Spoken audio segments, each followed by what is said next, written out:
Well, good morning.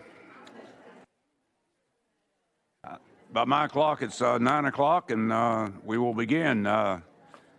Certainly appreciate everybody being here. Welcome to our new home. This is pretty luxurious surroundings compared to some we've had in the past, so appreciate you being here and appreciate the new surroundings. We do have all members of our board present. That's notable, and we thank you for being here and so forth. So that's fantastic. That does mean that we've got a quorum, so everybody is here. We will proceed with the agenda that has been published. The first item on the agenda is the consent items. We do want to remove from the agenda item 4Q. Item 4Q, we'll remove that from the agenda. Maybe not. I think our council got some more information that she would be able to share.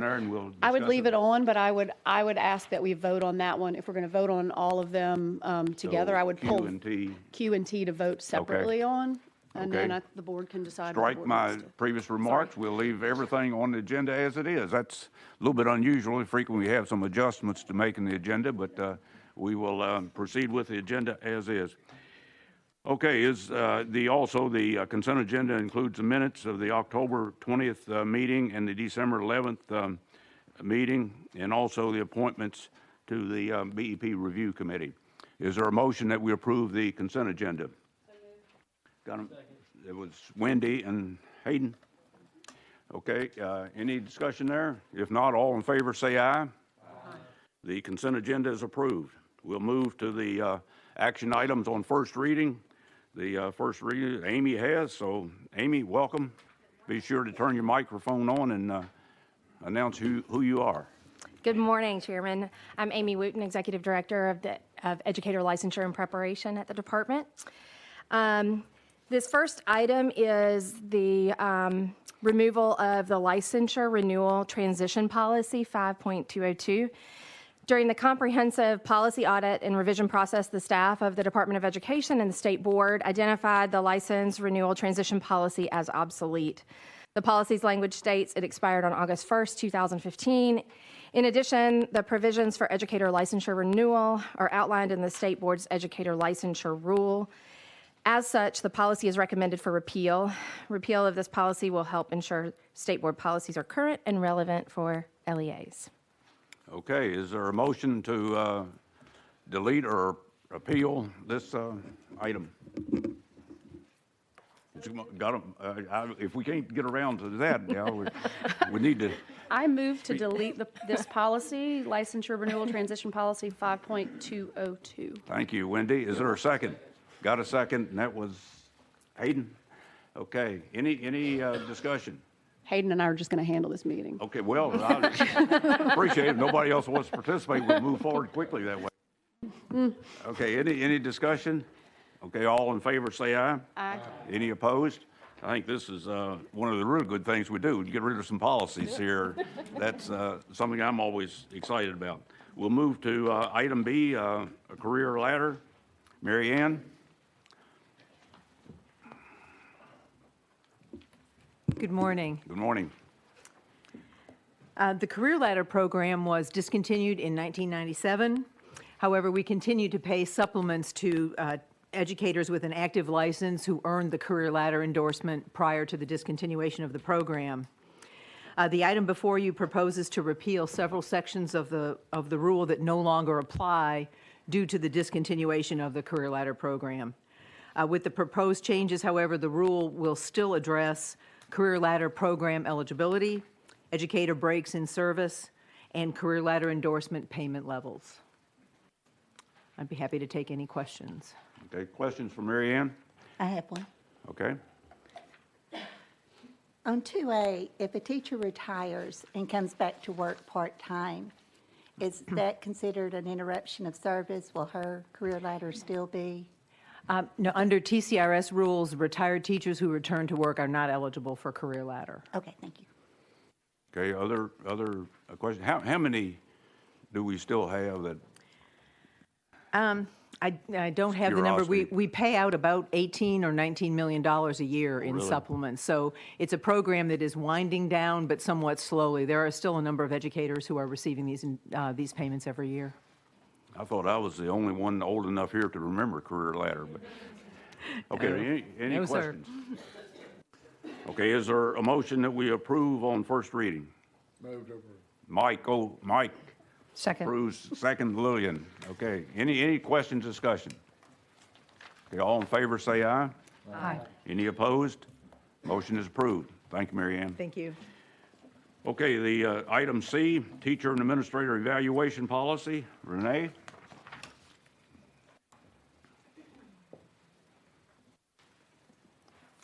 Good morning, Mr. Chairman. Morning. This item we're bringing to you today after a review of evaluation data. What we found was that only a small percentage of charters were in compliance with state law regarding evaluation implementation.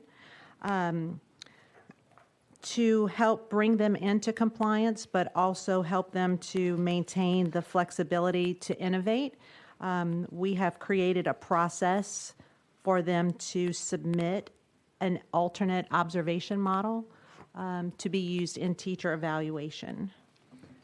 And I'm happy to take any questions on that. Okay, questions? Wendy? So you said a small number were doing it. What were the charters doing for evaluation? A myriad of things, and not submitting data into the central data system. Okay. So we didn't really have a good handle on what they were doing. Okay, and how is this going to be rolled out so that they know? So we have had a few webinars with the charter organizations already.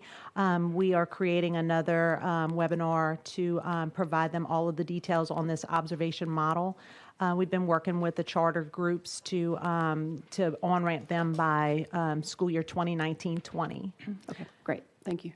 Okay, other questions? Other questions? Is there a motion to approve? So moved. Got a motion, Gordon? Okay, second, Hayden? Okay, any further discussion? Okay, all in favor, say aye. Aye. Any opposed? Motion is approved. Thank you, Renee, appreciate it. Okay, we'll move to item D, and let's, without objection, let's do item D and E together. So, Casey, if you could address both D and E, we'll vote on them one time. Absolutely. Good morning, Chairman, members of the board. The item D in front of you is a list of new and revised standards for courses in our career and technical education program here in the state, including the clusters of law, public safety, corrections and security, and marketing. And you will see that we have both new courses, including a new criminal justice practicum course and a brand new program of study in pre-law, as well as a new supply chain practicum course. We also have revised course standards for courses that we already had in existence, including our criminal justice program of study and our supply chain management program of study. The second item you have before you, E, is just to update the high school policy 3205, which is the list of approved courses. So this is just updating the names of these courses in that policy in concordance with your review of them here. Okay. Questions? Any questions for Casey? Any question? I think this is good work. One, I'm encouraged by some of the courses, the new courses that we're putting together. I think they're great, and I think that the material is really well written. I hope you'd recognize we did get some new material on this last night, so it's what we're voting on is the new material we got. Okay, is there a motion to approve items D and E on first reading? Got a motion? Second. Lang, Lillian, second. Any discussion? Okay, all in favor say aye. Aye. Any opposed? Item D and E are approved. We'll move to item F. Marcy, charter school application rule.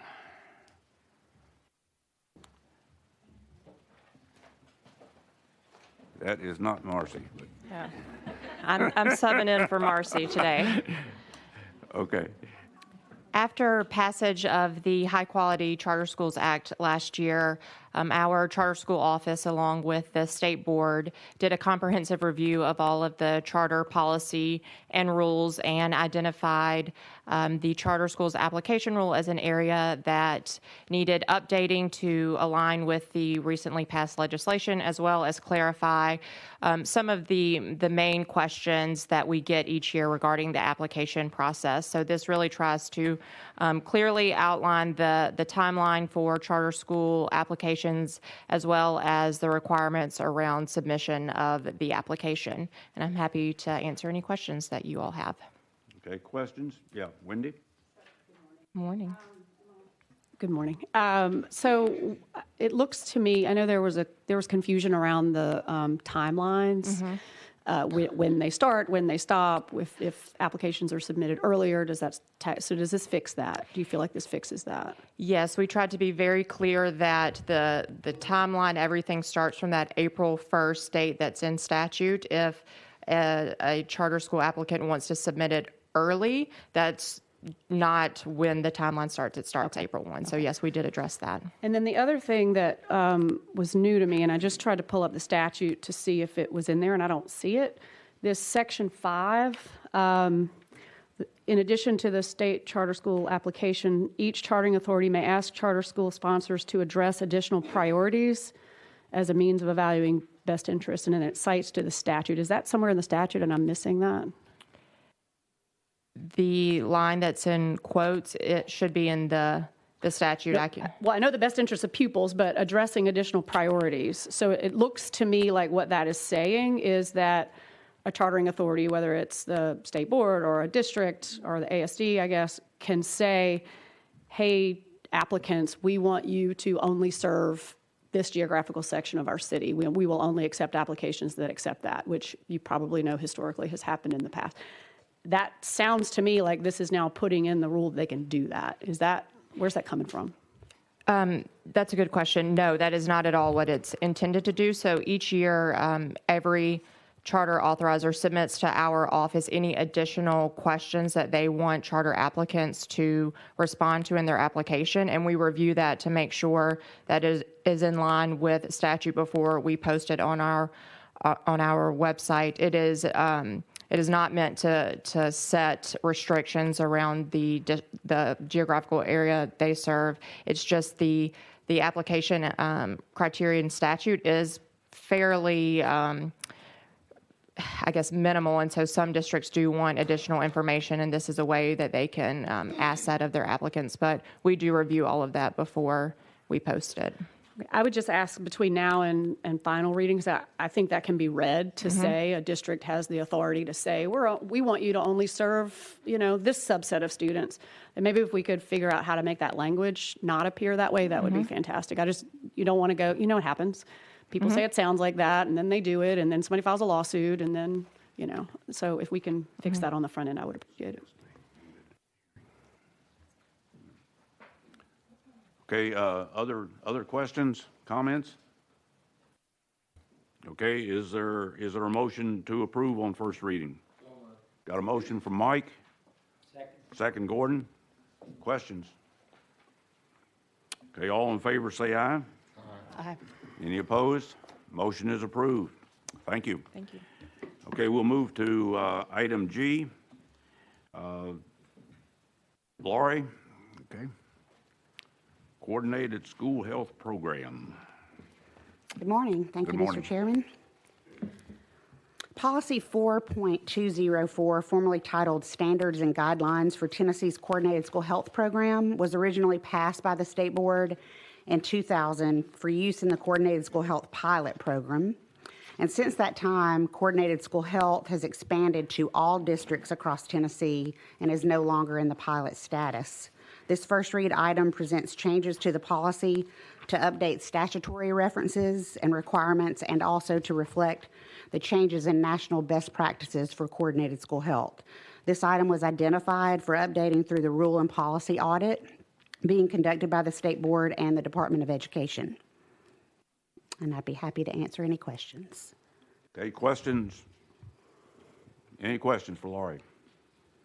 Any questions? No? One, again, my notes here say it's certainly a well-written item, and we do appreciate it. I think that, over the years here, we have done a much better job at preparing these items and so forth. So I just want to compliment the folks who worked on this item and prepared the material. Is there a motion that we approve on first reading? So moved. Got a motion, Lillian? Second. Second, Wendy. Any discussion? Okay, all in favor, say aye. Aye. Any opposed? Motion is approved. And you're on a roll. Next Okay. item. Thank you. The State Board adopted updated health education and lifetime wellness standards at the October 2016 board meeting. Creating or adopting developmentally appropriate learning experiences or instructional materials that meet the standards is the responsibility of the health education and/or lifetime wellness teacher. This first reading item proposes to add specific standards related to drug and opioid abuse to the health education and lifetime wellness standards for every grade level. Incorporating these specific standards is part of Tennessee Together, Governor Haslam's comprehensive effort to combat opioid abuse in Tennessee. Educating students on the dangers and harmful effects of opioids is critical to curbing that opioid use and abuse. And I'd be happy to answer any questions on that. Okay, questions? This is some material we got yesterday, so I hope you had a chance to take a look at it. Any questions or comments? Just a comment, and just want to express my appreciation for this being addressed. The opioid crisis hits all areas and populations, and I would certainly be in support of this. Okay, policy. would that be willing to make a motion to approve it? So moved. Okay. Okay, got a second from Hayden? Okay, any discussion? Okay, all in favor, say aye. Aye. Aye. Any opposed? Motion is approved. Thank you. Thank you, Art. Appreciate it. Okay, Tess.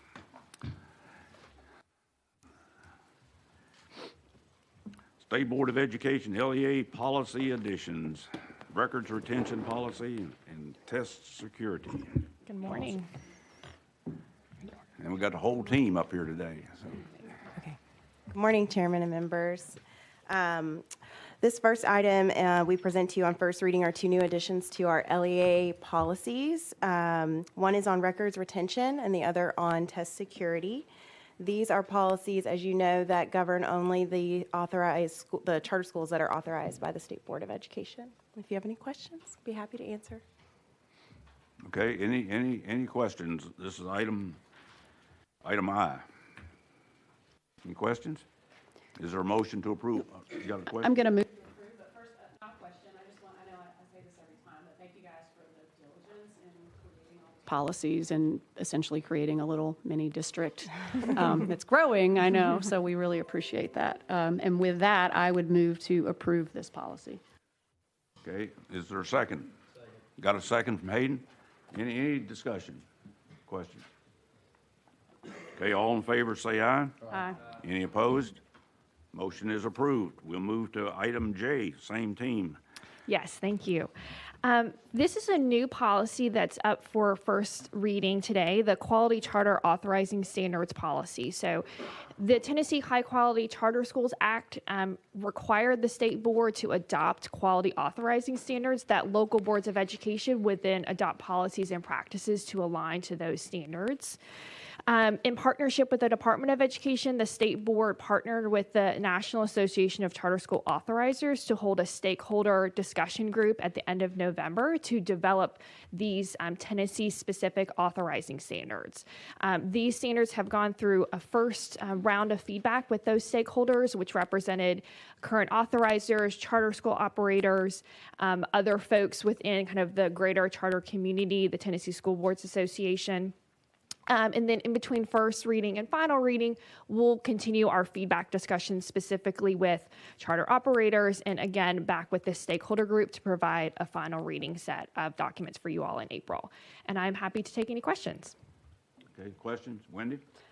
It's me again. My question is, I understand that the act that passed last year requires authorizers to implement high-quality authorizing standards, right? What is the plan, or is there a plan yet for ensuring that authorizers actually implement high-quality authorizing standards? Absolutely. So the first thing is that we wrote into this policy that as a part of the annual report that authorizers are now required to submit to the Department of Education, that they will have to assure that they are aligning to these quality authorizing standards as a part of that reporting.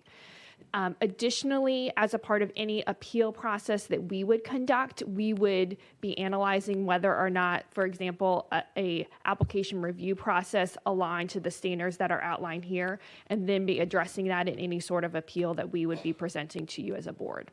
Okay, I know the authorizer fee passed last year, right? Where authorizers receive money from the schools that they've authorized. Is there any conversation, and maybe this is a legislative conversation, is there any conversation attaching that fee to a requirement to actually implement high-quality standards?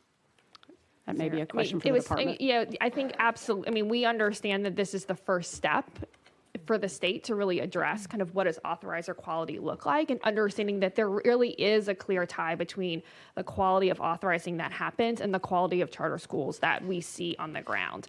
At this point, the statute kind of doesn't address any sort of clawback or any sort of what would happen if around the authorizer fee if we found that districts are not in compliance, but certainly those are conversations that we continue to have. And Sarah, I don't know. Yeah, no, I would just completely agree. And I think, again, we're trying to model what we think is best practice in that regard. And so certainly the authorizing fee that we collect for the schools that we're serving, what we don't use, we plan to return back. And to be very transparent, we'll be presenting our budget slides to the House Committee and the Senate Committee to share, what we're spending that money on. So we think modeling that's important, but at this point, there's no additional provision that would address what you just asked.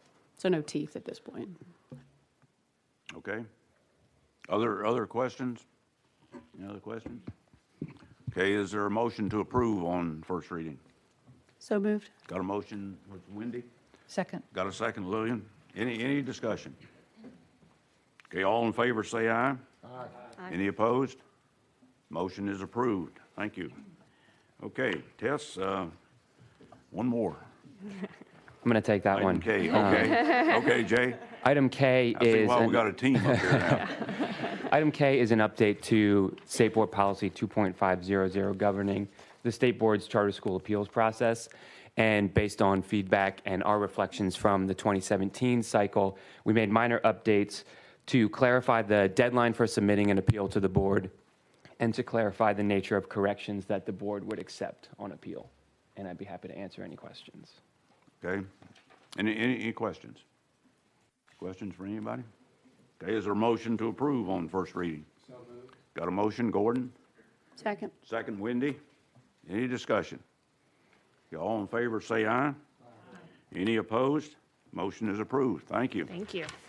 I just add to Wendy's comments that I think y'all have done a fantastic job of basically setting up a school district and all the policies and so forth. It's amazing how many policies you've got to put together to do that, and done a great job of pulling all that together. Okay, we'll move to item L.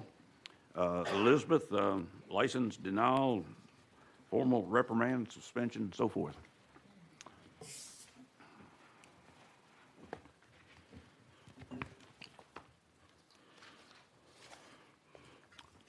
Good morning, Chairman and members. The State Board has complete jurisdiction over the issuance and administration of educator licensure.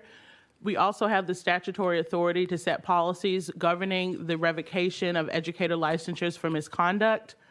This item presents changes to Policy 5.501, which governs the license denial, formal reprimand, suspension, and revocation of educator licenses. And these updates are to reflect the State Board's process and how they review educator misconduct cases, both at the staff level and what happens when the vote goes before the board or an educator opts for a hearing before an administrative law judge. Specifically, it clarifies the hold procedure on a license when we're notified of misconduct. It adds in the procedure for an automatic revocation, which is new under the new educator discipline rule. It clarifies the board's ability to impose a different licensure action other than the recommendation given by the staff attorney. And it updates the flow chart at the end of the policy, which is an easy reference guide to track how licensure cases evolve from the report of misconduct until the ultimate resolution. And with that, I'd be happy to answer any questions that you may have regarding this. Okay, questions? Any questions? You know, Wendy? I have to say something about everything. But I just, Elizabeth and I have had a lot of conversation about this and about the rule. And I just want to say, and I know I don't just speak for myself, but that this board is really appreciative. We've taken seriously teacher discipline. We're trying really hard to make sure that there are no questions about what happens if you make really bad choices and you're a teacher, and I think this is another step in that direction. So I want to applaud you for the work that you've done on this, and I think that, as I often say at these meetings, teachers need to be, I mean, it's the most important profession in the world, and until we don't allow this kind of conduct to go on, they won't be appreciated for that. So thank you for what you're doing. Thank you. And I just want to point out that it is a collaborative effort. Of course, my staff attorney, Brittany Kendrick, has had a lot to do with the progress that we've made regarding this area. We've also had tremendous support from the General Assembly to help us, take up this serious matter. So it's definitely a team effort. Districts are doing really well and collaborating with us too. So I appreciate that, and we'll continue to work towards this. Okay. That I would move to approve. Okay, thank you. Is there a second? Got a second from Mike. Any further questions, discussion? I think, and I just add to Wendy's comments there that I think this is an extremely important issue, but I think meeting in and meeting out is one of the more difficult things that we struggle with in terms of making sure we get the right answer and move in the right direction. We do really appreciate the improved policies that we've got in place. Okay, is there a motion to, let's see, we've got a motion, don't we? Yep, got a motion, and any additional discussion? Okay, all in favor say aye. Any opposed? Motion is approved. Thank you. We'll now move, Elizabeth, you're still up, to item M, special education programs and services. Thank you, Chairman. This is an item to amend State Board Rule 0520-01-09.15, which governs parent participation in the IEP process. And this rule change was brought about by conversations I had with board member Wendy Tucker, where it was brought to her attention from several parents and advocates that they would come to IEP team meetings and a draft IEP was already prepared for them, which made them felt like they weren't able to have full participation. They weren't able to prepare any questions or concerns in advance of the IEP meeting and be equipped to address them with the IEP team. So as a result, we had a couple meetings with the Department of Education to try to work out language. And the goal here was to amend our rule to align with the federal comment that says that if an agency develops a draft IEP, then it should make it clear to the parents that it's only a draft, and that it should provide the parents with a copy of the draft IEP prior to the team meeting, so that parents can have an opportunity to review it and make recommendations at the IEP team meeting.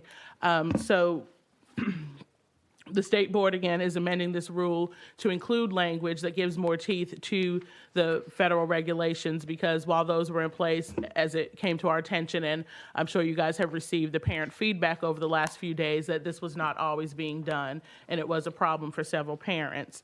So the State Board recommends accepting this item on first reading. However, as you note, it's noted in our cover sheet that the Department of Education does not support this item on first reading for reasons that I believe have been communicated to you, basically surrounding the issues of that this might discourage districts from doing draft IEPs altogether, or that parents might feel intimidated and not show up for the IEP meetings at all, and I think other logistical issues with how this might come into play. So with that explanation, I'm happy to answer any further questions you might have regarding this rule change.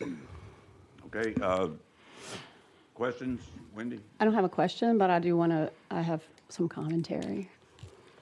Is this the right place for that? Okay. So, and I'm wordy all the time, but be prepared. I'm going to be really wordy here because this is personal. I want to start by saying that I always assume good intent, and I'm going to continue to assume good intent here. That being said, I am very disappointed in the reaction from the department and in the reaction on the 16 emails we got from district people opposing this, which included 10 from one small district in my congressional district. And so I just want to give some context since this was me who did this.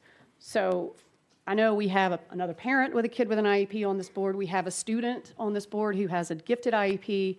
There are folks here, a special ed teacher on this board who knows IEPs in and out, but for the rest of the board, what an IEP is it is the legal document that sets forth by law the strengths and weaknesses of your child, the parents' concerns, it's on page 1, a snapshot of where your child is in all of the areas that are of concern, where they are today, and then goals that the team agrees where they need to be in a year, essentially, if it's usually a 1-year IEP.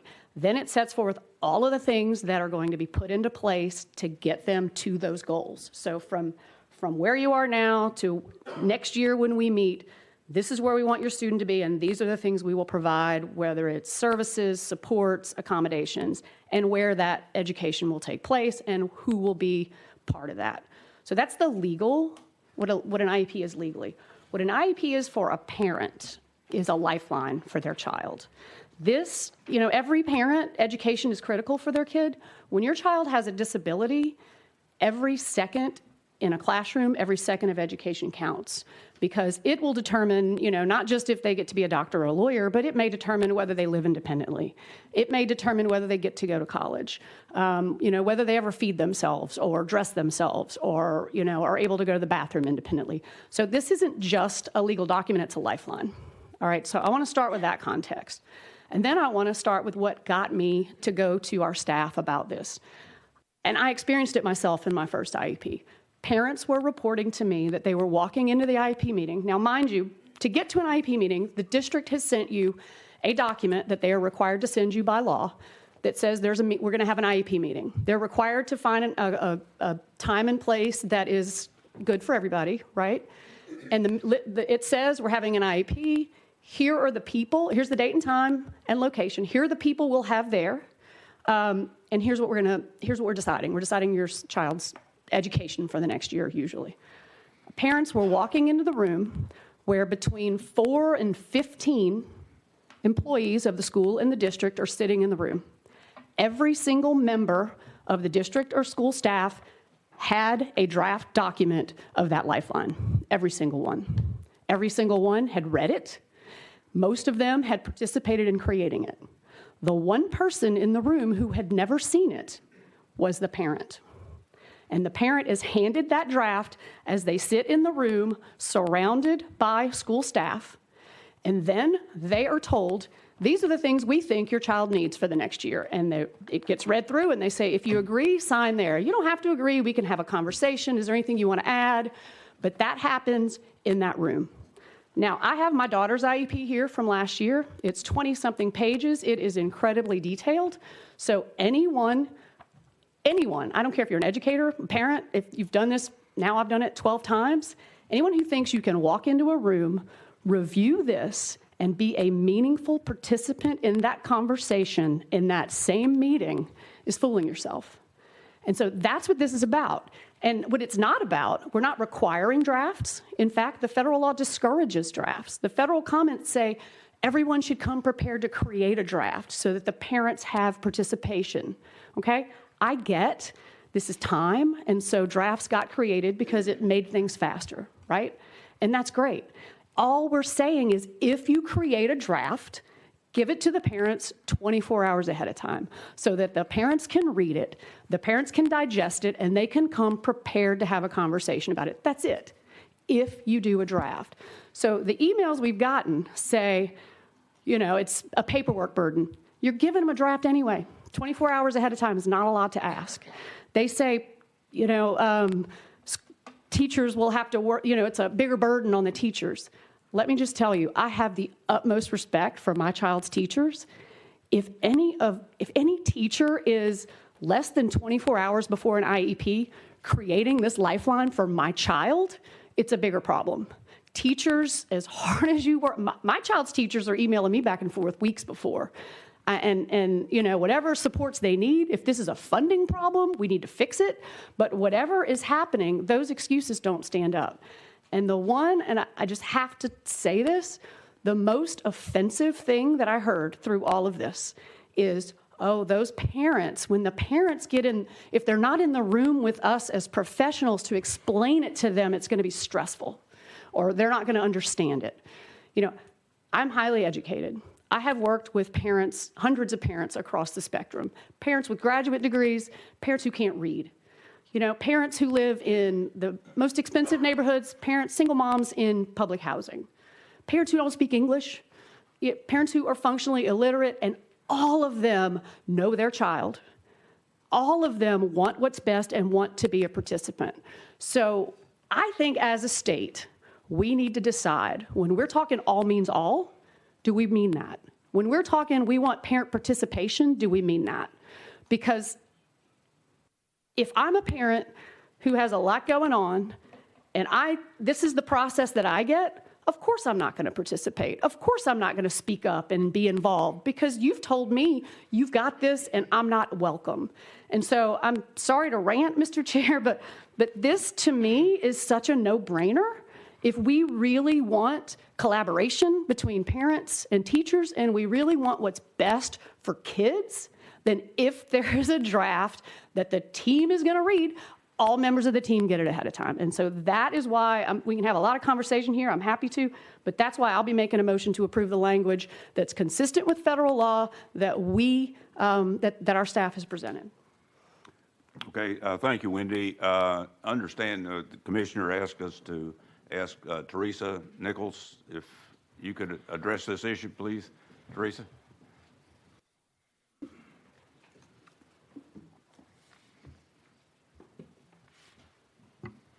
Good morning. Morning. First and foremost, I just want to communicate to the board that we absolutely support the intent and the spirit behind this proposal, absolutely. And we've been in a lot of conversations about this over the last few months, trying to come to some type of a solution that will keep to the spirit of the commentary, but that will also avoid as many unintended consequences as possible. And I think those were the concerns around the prescriptive nature of the proposal as it's written.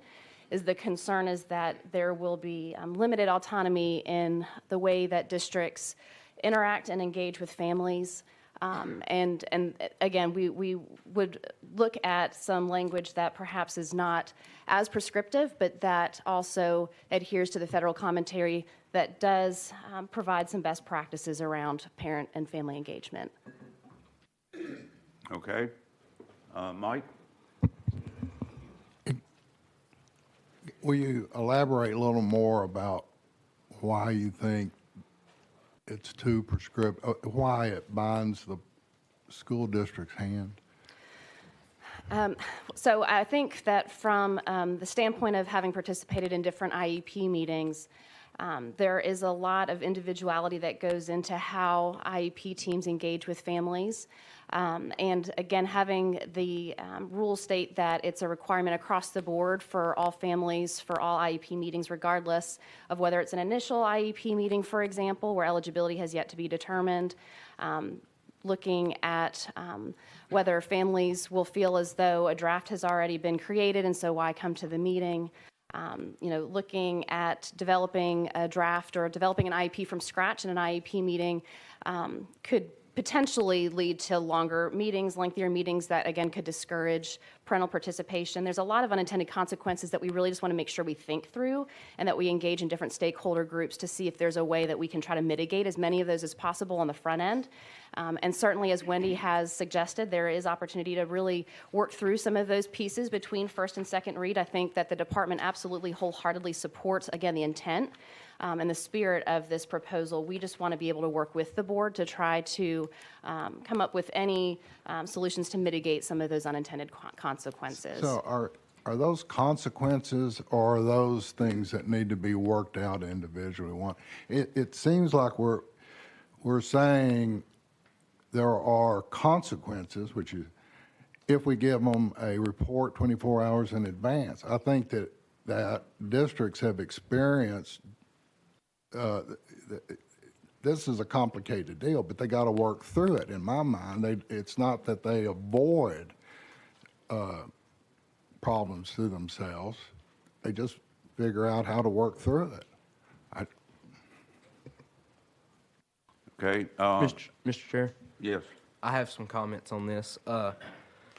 Firstly, I would like to say, kind of to Wendy's point about every parent across the spectrum wants to be involved in their child's education. And then to your point about it makes a longer meeting, I don't foresee any of the parents that have emailed me, the emails that I've read supporting this, having a problem with having to sit in a meeting for 30 extra minutes to make sure their child receives every service that the school can offer and every service that's going to help them be more educated and more ready to face life. Secondly, the thing that I want to talk about is some of the wording in the department's suggestion, the word should instead of shall. With my IEP, when I was in the 8th grade, in my class there were 6 gifted students, 6 or 7, and we all had our IEP meeting. And much like Wendy said, when every parent would walk in, there was a draft IEP already created. So it's not like we're making them make a draft. They're already making the draft. All the teachers had seen it. The special ed teacher had seen it. And what they did was they told the parents, okay, when your child goes to high school, they're going to be taking honors classes, and that's what we can offer your child. And so they would give them the IEP and sign it. What the parents didn't see in that IEP is that when they signed that IEP, they effectively signed their child out of the gifted program. Now, I understand that I'm talking about two different sides of the spectrum, but I'm still talking about a special ed student. They're being signed out of special education because that's what's easiest on the system. And those parents didn't have a chance to review that because some of those parents are teachers. They would have been able to see what that was and knew what was going on, and they would have stopped it. Now, luckily for me, my mom's a social worker, and she knows the regulations of an IEP, and so she read through it, and she put it back on the table and said, no, that's not going to work. You're going to find something for my son to do. With IEPs, when they're written like that, Wendy showed the IEP. It's very thick. There's lots of wording. Some of that can be put in intricately that you don't really understand what's going on. Reading some of these policies, I don't understand them because people like Elizabeth that do know how to read them have written them. So if somebody like that's writing this IEP and the parent reads it, yeah, that's going to be intimidating because they don't understand it.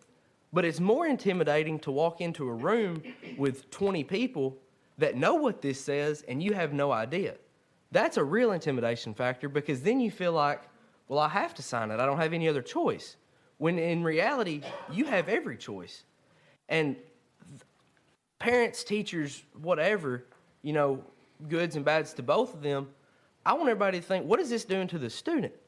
That's 6 students in my class that did not receive any type of IEP services for 4 years in high school because the system didn't offer them anything.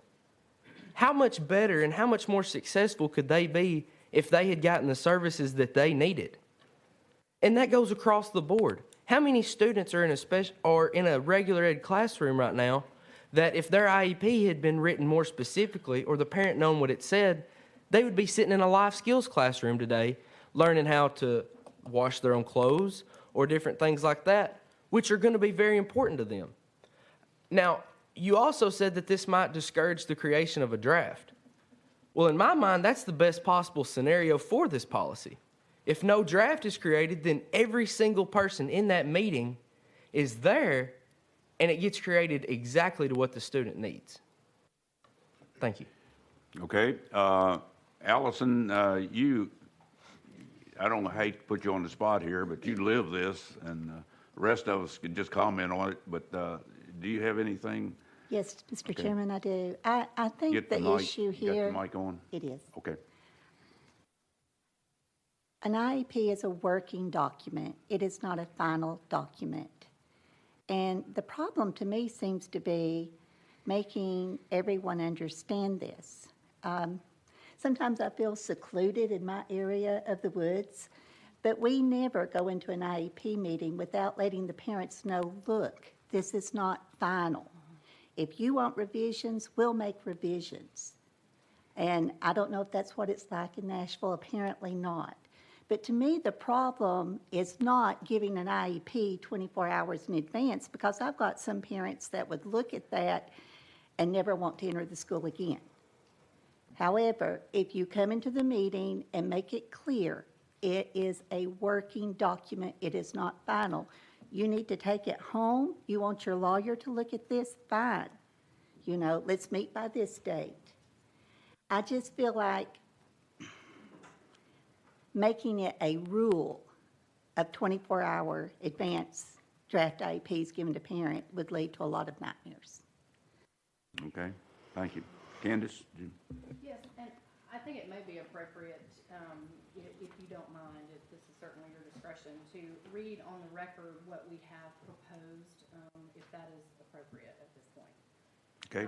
Before I read this, I want to say that I hear, Wendy, your passion. I could not agree more with the intent and the spirit with what you just shared.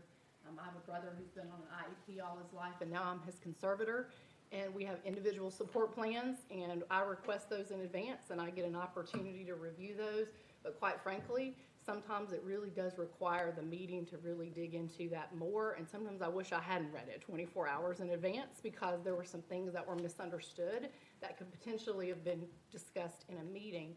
But I think the intent is absolutely accurate, and that's what we're trying to get to, is the intent that we all agree on, and let's make sure we have a process that actually follows that intent. So this is our proposed language. It's that the LEA should provide the parents with a copy of its draft proposals if the LEA has developed them. And let me stop there. That means that in an initial IEP, you may not have actually developed any type of draft, because you are in the meeting actually determining what is eligibility, what does this look like for the student, and so there may not be any draft materials, particularly on that initial IEP meeting.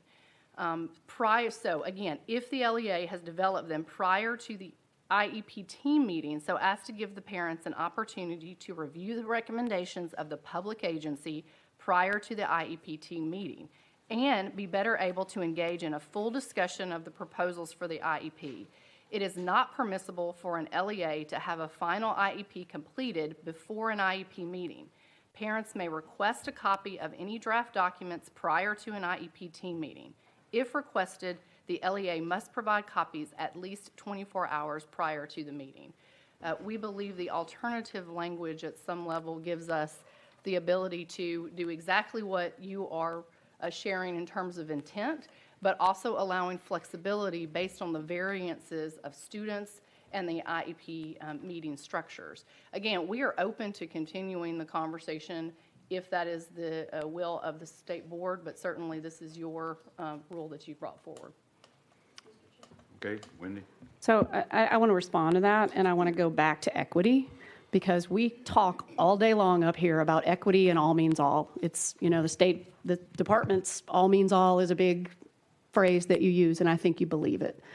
But when you put in this rule that parents get it ahead of time if they request it, what you're doing is feeding into inequity, because the people who are going to request it are people like me. And the people who aren't going to request it aren't the people who would be scared if they read it ahead of time.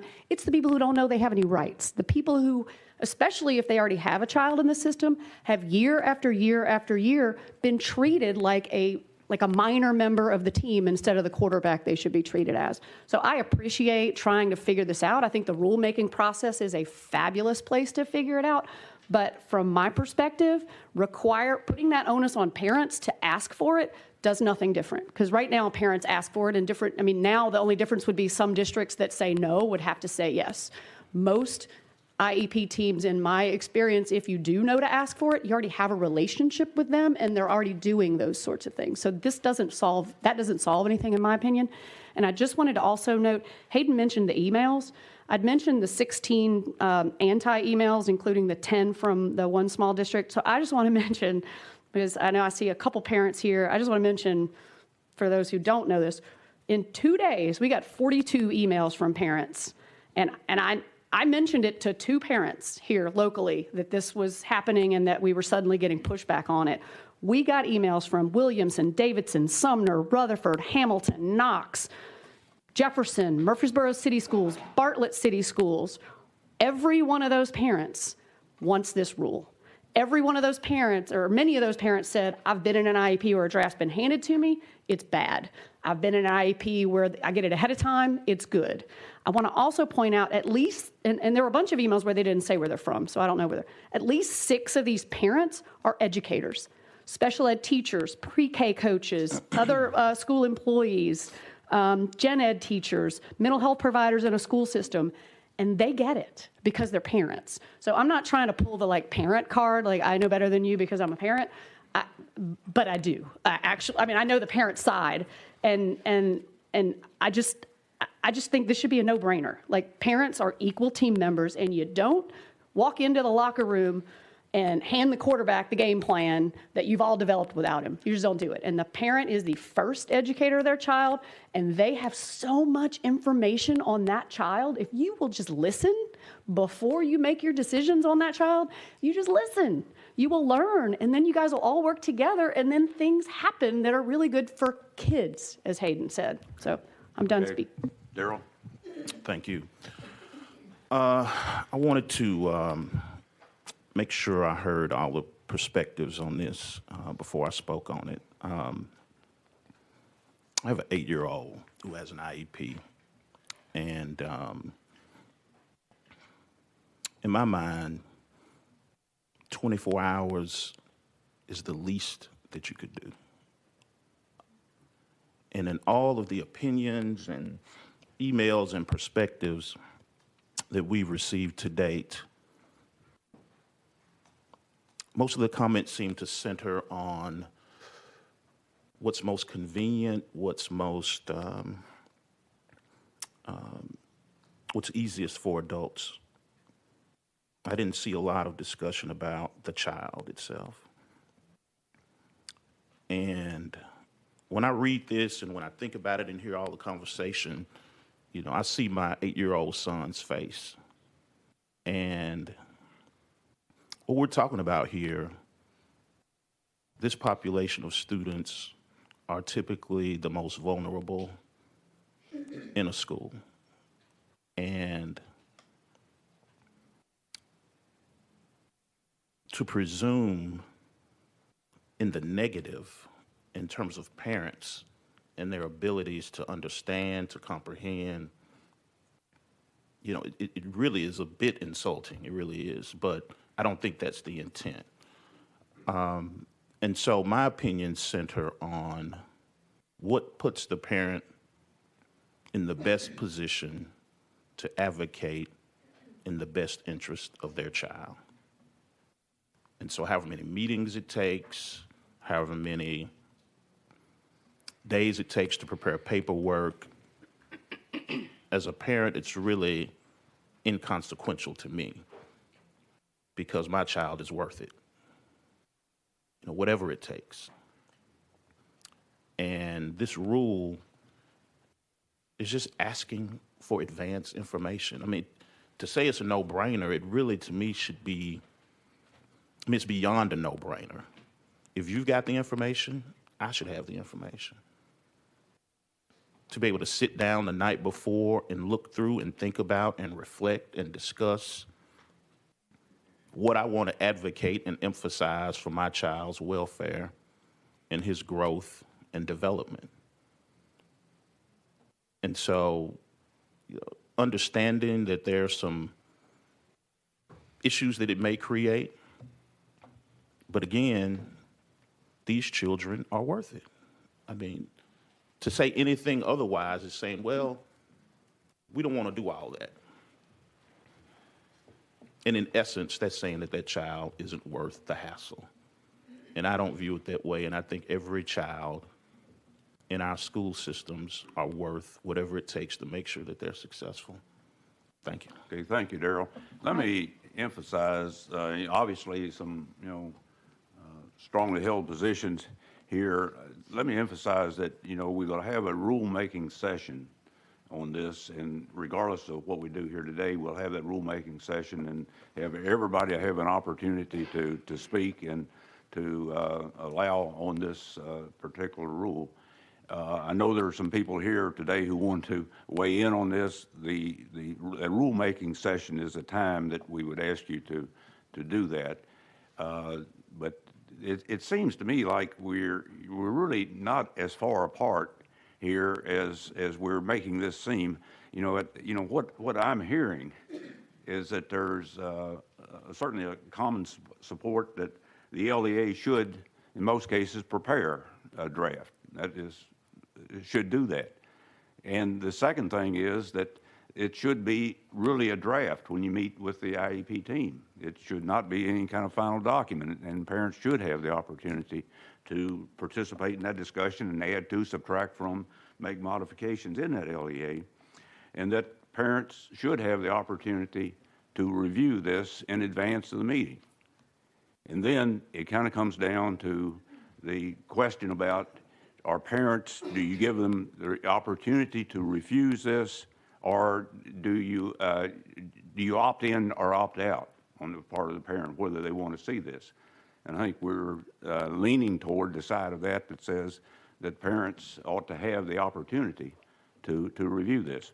So I don't think we're near as far apart as it seems like in some of the comments. Okay, are there other? The only thing that I want to comment, because I completely understand and agree with what Wendy and Daryl are saying. My concern is something that Allison said, and it is about equitable equity, and all means all. However, everyone is different, and I'm concerned that Allison, as a teacher, has indicated, excuse me, concern over parents who will be so intimidated and they will not show up for the meeting if they receive that draft. That's my concern, because those students have to be addressed as well. And if we do anything that becomes an unintended consequence, I'm concerned for those, because I think there's a communication issue here too, and perhaps the school districts need to be required, and then maybe they already do this, and I think many probably do, but hold meetings with parents in advance to explain to them their rights and what they should do and how we are prepared to provide you with a draft or whatever. But I know we're saying we believe the same things. The draft is not the final. The parents should have the right to weigh in. But the communication breakdown, I think, is causing some issues here. But I'm concerned about those who just will be afraid after they get it, may not be able to read it or understand it, and just draw some conclusions that are just not true. So I'm with you 100%, and I just think it's more complicated than saying we will, you shall. Please don't misunderstand me. I'm behind you. But how do you deal with those who will be turned off, scared, afraid? Many parents already are intimidated. And we're talking about the entire state, and we're talking about all populations. So at any rate, I'm worried about that. So. Okay, Lane? I'm a parent who's blessed enough to have participated in IEP meetings because I have two children who are gifted. And so I don't have quite the involvement that Wendy has, but I can tell you it can be an intimidating experience to sit through an IEP, and not intimidating in the sense that someone is, physically intimidating. It's intimidating because there's a knowledge gap.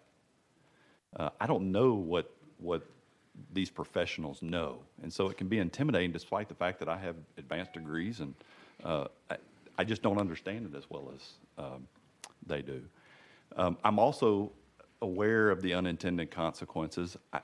I sometimes feel guilty when I'm sitting in these meetings because the teachers are sitting with me, and I know I'd rather than be in class teaching my children, other people's children. I know that's not what you think of and how you want your teachers spending their day, and I get that. My fear is that we are assuming the worst of parents when we assume that less information is better. There is virtually no place in the world, whether it be in my field, in the law, or anywhere else, where we would try or we would assume that less information is better. More information is almost universally always better, every time. And so I understand that some may be intimidated by receiving a draft report, but frankly, that strikes me as far, far less intimidating than walking into a meeting and seeing that very same report across the table from 5 to 10 to 15 professionals who are much more knowledgeable about the subject matter. And frankly, in some cases, I know Wendy says the parent is the most knowledgeable about the child. I'm not even prepared to go that far because there are situations where there are teachers in my school who know much more about my children with respect to certain things that are going on in the classroom and certainly their day-to-day abilities.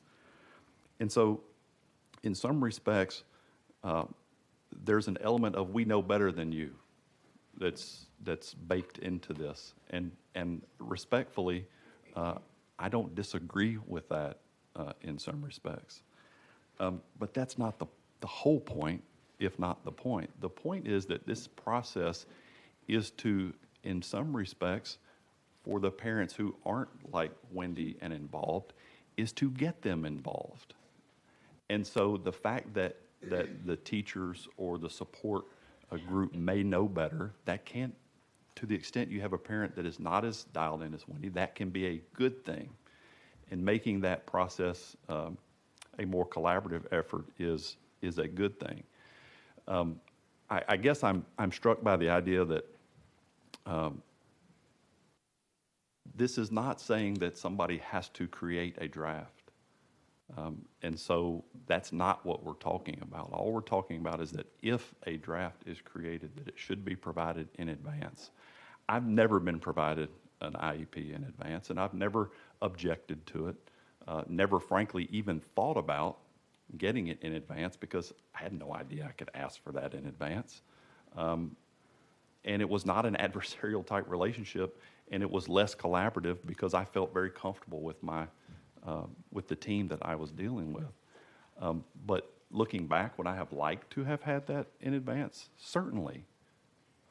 I'm ashamed to sit here and tell you today that I didn't ask for it in advance because I didn't know I could. And that's not to say that anyone wouldn't have provided it for me had I not asked for it. I just never really thought about it, didn't know.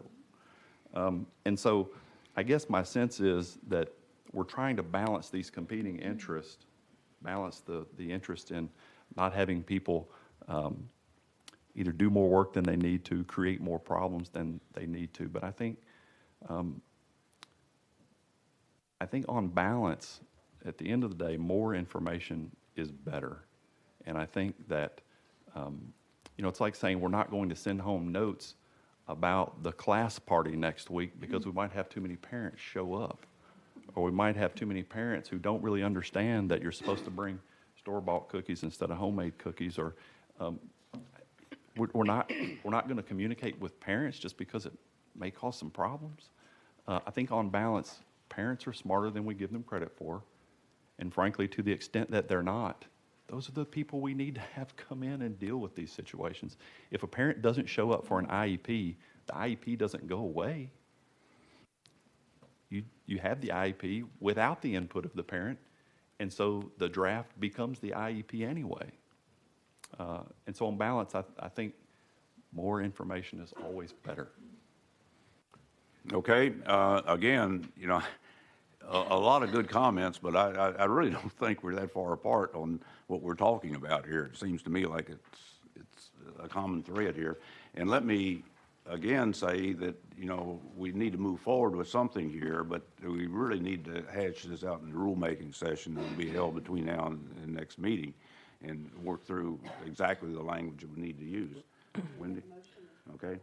I move that the board approve the change to the rule on first reading as submitted by. I move that the board approve the rule change as submitted by the State Board of Education staff.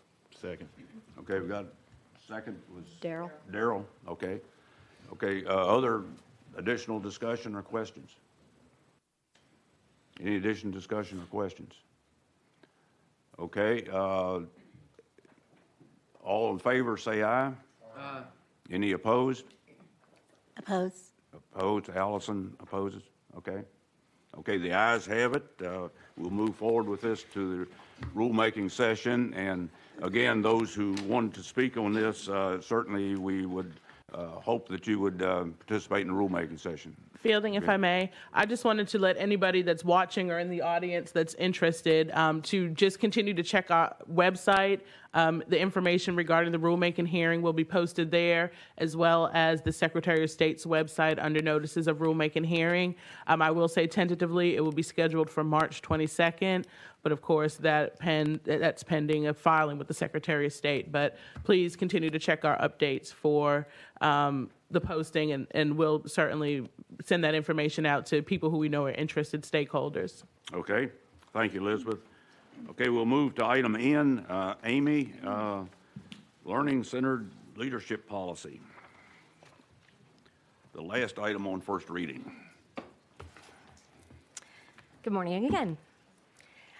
This item is to add annual reporting requirements for leader preparation to the Learning-Centered Leadership Policy. In October 2014, the board adopted a new educator preparation policy that outlines specific requirements for annual reports for educator preparation programs that were focused on teacher preparation. I think we've long known and recognized that we need to do something similar for our leader preparation programs, and that's what this item does. As was mentioned yesterday during the presentation, the intent is to ultimately merge the requirements related to leader preparation into the educator preparation policy, and we intend to bring that to you on final reading in April. Okay, any questions for Amy? Okay, is there a motion to approve on first reading? Got a motion, Mike? Got a second, Hayden? Okay, any questions, discussion? Okay, all in favor say aye. Any opposed? Motion is approved. We'll now move to the action items on final reading. First item is special courses. Casey, is that? Hello again. This item is the final reading of the list of 2017-18 special courses. You saw this in October for first read. There have been changes, namely 4 courses that were in pending status for the spring semester have been finalized. So you have the full list in front of you, and I'm happy to take any questions. Any questions for Casey? Is there a motion to approve? So moved. Lillian and then Mike. Mike second. Okay, any questions, discussion? Okay, all in favor say aye. Aye. Any opposed? Motion is approved. Okay, we'll move. Casey, you're still up to item B. Yes, this is second reading of a set of career and technical education courses. These are either additional standards added to existing courses or slightly revised language in existing courses. Again, you saw these in first read in October, and they were open for public comment and shared with our CTE teachers across the state. There have been no real changes in these revised standards. Again, the revisions came from meeting with educators, post-secondary faculty, and our industry advisory councils across the state, and reflect changes in industry that we want to make sure that our teachers have the most up-to-date information. And so this is a final read with few changes. I will note that there was a new course that you saw in this item in first read, Tennessee Student Success course. We did have some questions on that course from state board staff as well as schools that are currently in pilot stage. And so we have decided to continue to open that public comment period, and you will see that course again in the April meeting. Okay, so that'll be back. That's a course that I think it has some real value and potential, so we'll see it back. Okay, any questions on item B for Casey? Any questions? Is there a motion to approve on final reading? So moved. Mike and then Lillian. Any additional discussion, questions? Okay, all in favor say aye. Aye. Any opposed? Motion is approved. Okay, Casey, let's see, high school policy. Yes, I will stay and Teresa. welcome Teresa Nichols up with me Okay, as well. Teresa? This is final reading on High School Policy 2103. I know you see this all at most board meetings. As we saw in October, this adds a new alternative academic diploma. It also updates the requirements for graduation with distinction and creates 2 new programs, the Seal of Biliteracy and also the TriStar Scholar. TriStar Scholar is in response to Public Chapter 207 from last legislative session. Okay. Questions? Wendy? So, thank you. I asked all my questions on the special ed stuff, and I think it's a great idea last meeting, so I'm gonna just say thank you for that work. On the Seal of Biliteracy, I received, and I think Elizabeth Fivash received an email yesterday with some concerns about, and I'm not even smart enough on this issue to know exactly what the issues were. It was about opening it up for EL learners in a more, a broader capacity. So we don't, this is final reading, so I guess my question is, you just mentioned we see this policy every meeting. If that is approved today and we wanted to have a conversation about like tweaking it or some of that stuff, that wouldn't require like this is policy, right? So it's a little bit simpler. Correct. Okay. And Okay. Elizabeth and I have also received questions just about how this looks in implementation at a school district, so what this looks like on a diploma, et cetera. So we have already planned to issue guidance on this. Okay. In addition, from the department's perspective, in terms of implementation and supporting districts in implementation, we can continue to have that conversation with state board staff to determine what, if any, changes need to be made to the policy or could just be in supporting our schools and implementing. Okay, and I forwarded to Sarah and to Amy, so maybe, I just want to make sure that conversation happens, because it was people in, in the Conexión world and I think their hearts are in exactly the right place, and I'm just not up on all of these issues enough to know what to do about it. So I just don't want to leave it, I don't want to pass this and drop that, is my point, so. Excellent, I will follow up with Sarah. Thank you. Okay. Any other questions or discussion? Okay, is there a motion to approve? So moved. Got a motion, Wendy, second? Second, Hayden. Any discussion? Okay, all in favor say aye. Aye. Any opposed? Motion is approved. We'll move to item D. Teresa, you got that? Okay. Yes, sir. Good morning again. So before you is a rule on second reading to update the eligibility for students to be admitted to the Tennessee School for the Blind, the Tennessee School for the Deaf, and the West Tennessee School for the Deaf. There have just been minor changes since first read. There were some concerns posed by the board around some of the clarification on a student who is considered visually impaired, and we updated the language to adequately reflect the eligibility standards and would address, again, the concern posed by the board, but otherwise there have been no changes since first read. Any other questions I'll be happy to take. Okay, questions for Teresa? Is there a motion? I'll make the motion. I just want to say, I think that was me with the CVI question, so thank you for adding that. And if there aren't any other questions, I would move approval. Okay. Wendy moves approval. Is there a second? Second. Gordon, second. Okay, any discussion? Okay, this requires a roll call, so Casey, if you could call the roll, please. Mr. Balkin. Mr. Balkin. Aye. Ms. Chancey. Aye. Mr. Collins. Aye. Mr. Evans. Aye. Mr. Ferguson. Aye. Ms. Hargrove. Aye.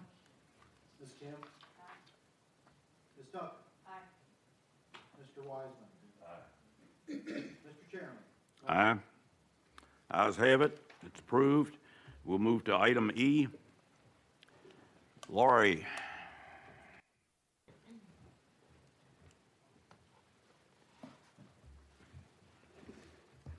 Thank you, Mr. Chairman. The State Board of Education's minimum requirements for the approval of public schools rules require LEAs to adopt a comprehensive AIDS policy for personnel and students with HIV, HIV-related illness, and AIDS. This item provides updates to the HIV/AIDS policy that was first adopted by the board in 1995 and last updated in 2005. I'd be happy to take any questions. Okay, any questions on item E? Any questions? Is there a motion to approve? So moved. Wendy? Second. Second, Lillian. Okay, any discussion? Okay, all in favor, say aye. Aye. Any opposed? Motion is approved. We'll move to item F. And Lori, you've got that? Thank you.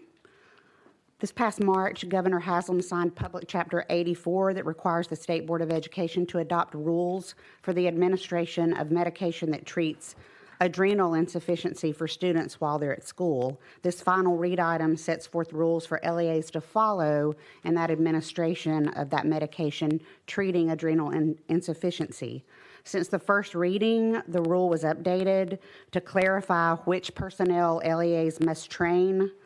Also to clarify that LEAs must provide training for that administration of this medication, also to school personnel that volunteer, as well as updating the requirements for the training supervision to align with the statute. And I'll take any questions. Okay, any questions? Is there a motion to approve? So moved. Okay, Wendy, Second. second Lillian. Okay, any question, discussion? Okay, this requires a roll call vote. So Casey, if you could call the roll, please. Mr. Bockham. Aye. Ms. Chansey. Aye. Mr. Cobbins. Aye. Mr. Edwards. Aye. Mr. Ferguson. Aye. Ms. Hartgrove. Aye. Ms. Kim. Ms. Tucker. Aye. Mr. Wiseman. Aye. Mr. Ralston. Aye. Ayes have it. Motion is approved. We'll move to item G. This policy changed the name to Administration of Medication in a School Setting, so that is what it now covers, but it was also incorporating two legislative changes from 2017 regarding the administration of medication for adrenal insufficiency, as well as the administration of opioid antagonists for students suspected of having a drug overdose. There have been no changes since the first reading, and I would be happy to take any questions. Okay, any questions, Wendy? I don't have any questions. I just want to say, as a parent of a child who needs medicine at school, emergency medicine at school for her seizures, like the work you do is super important and all these rules, and you may not feel like you get people notice that you're doing it, but we notice. So I just want to thank you. My daughter is safe at school because of some of the rules that you have been able to help do. So I just want to say I appreciate you. Thank you. I will share that Okay. with staff. Great. Is there a motion to approve? So moved. Got a motion, Lillian? Second. Second, Wendy? Okay, you getting flip-flop back and forth here, right? Oh, that's good. Okay. Any questions? Okay, all in favor, say aye. Aye. Any opposed? Motion is approved. Thank you. Thank you. Thank you, Laura. Okay, we'll move to item H. Candace, Tennessee Early Learning Development Standards. Thank you, Mr. Chairman. This item was brought before you in October for first reading. At that time, we explained to you that this was just a realignment of the standards to the new K-12 standards and an update to some of the language to align with the new language in those standards as well. We brought together several roundtable convenings across the state to receive input, and since the first reading, we brought together another roundtable that represented those same groups of people, but with particular focus on those who were involved in the 2012 revision of the standards to make sure that we kept true to our intent to not change the integrity of the standards. Since then, there were a few changes within the original document that I brought before you, but those have been presented to you today, so I'm here for a vote for final reading. If you have any questions. Okay, question. Sarah? Just one question. To what extent were you involving researchers sort of early learning in some of those roundtables, whether from Vanderbilt or other institutions? They were invited to everyone. Unfortunately, for most of those roundtables, we did not have the participation we had hoped for from that demographic. There were some early childhood professors from University of Knoxville, from MTSU, along the way that were included in this. I have had personal conversations with Vanderbilt researchers, Emil Hemmeter, Dale Farron, who have looked at these and have, asserted that they felt like we kept true to the integrity of the standards. And so at this last reading, we did invite the Tennessee Early Childhood Training Alliance, who does this training for TSU, to be a part of the conversation as well because they've been involved in the process since 2012. In that 2012 version, they reached out to national experts, and all of those are cited in that version of the document, who did feed into these standards, who also have informed standards development in other states. Okay, so they did it, they were involved in They were various involved, yes. They didn't come to the roundtables and get into that conversation that I was hoping we would get into, but we did include them in the process. Great, thank you. Okay. There's just one minor thing. On page 3, you changed common verbs to common terms. Yes. And in the next sentence right after that, it still says the following list of verbs. So it's just a minor little edit. We'll correct it before we put Okay, it up. great. Thank you. Thank you. We did find, we added the term familiar within the document, and that wasn't a verb, so we tried to address that. Okay. Other comments, questions? Is there a motion to approve on final reading? So moved. Got a motion, Gordon? Got a second? Second, Mike? Okay, any further discussion, questions? Okay, all in favor, say aye. Aye. Any opposed? Motion is approved. Thank you. Okay, we'll move, thank you, Candace. We'll move to item I, J, and K, and Amy, what I'd like to do is combine those. If you could talk about all of them, we'll take them as one item. I, J, and K. Thank you. I'll talk through each one of these items. They do have some common elements across them, but there are also some details. Please feel free to ask me to elaborate on anything that I don't touch. The first item that I'll discuss is the educator licensure policy, 5.502. As you're aware, in state law required that we add a new endorsement for American Sign Language to be recognized as a world language required for graduation. And this item does that. And in addition to that, since first reading, we have added a clarifying paragraph on the purpose of the educator licensure policy. We've created a new section for advancement and renewal. I think that's just a formatting change. Clarified that charter school leaders may recommend teachers in their charter school for advancement and renewal of an educator license. And then in addition to that, we have also added computer science as a new endorsement on our list of endorsements. And then finally, we deleted Appendix C, which was outdated. It was related to some old advancement and renewal requirements for instructional leader licensure that are no longer required since we've moved into the updated policy. The next policy is the professional assessments policy, and there were some components that are the same as in first reading. We made some just technical changes in terms of the numbering of the tests. The digit 5 precedes test codes that are computer administered, and 0 precedes test codes that are paper pencil. Also, we added a little bit of clarifying language to be clear that on January 1st, 2019, an assessment of pedagogical competencies.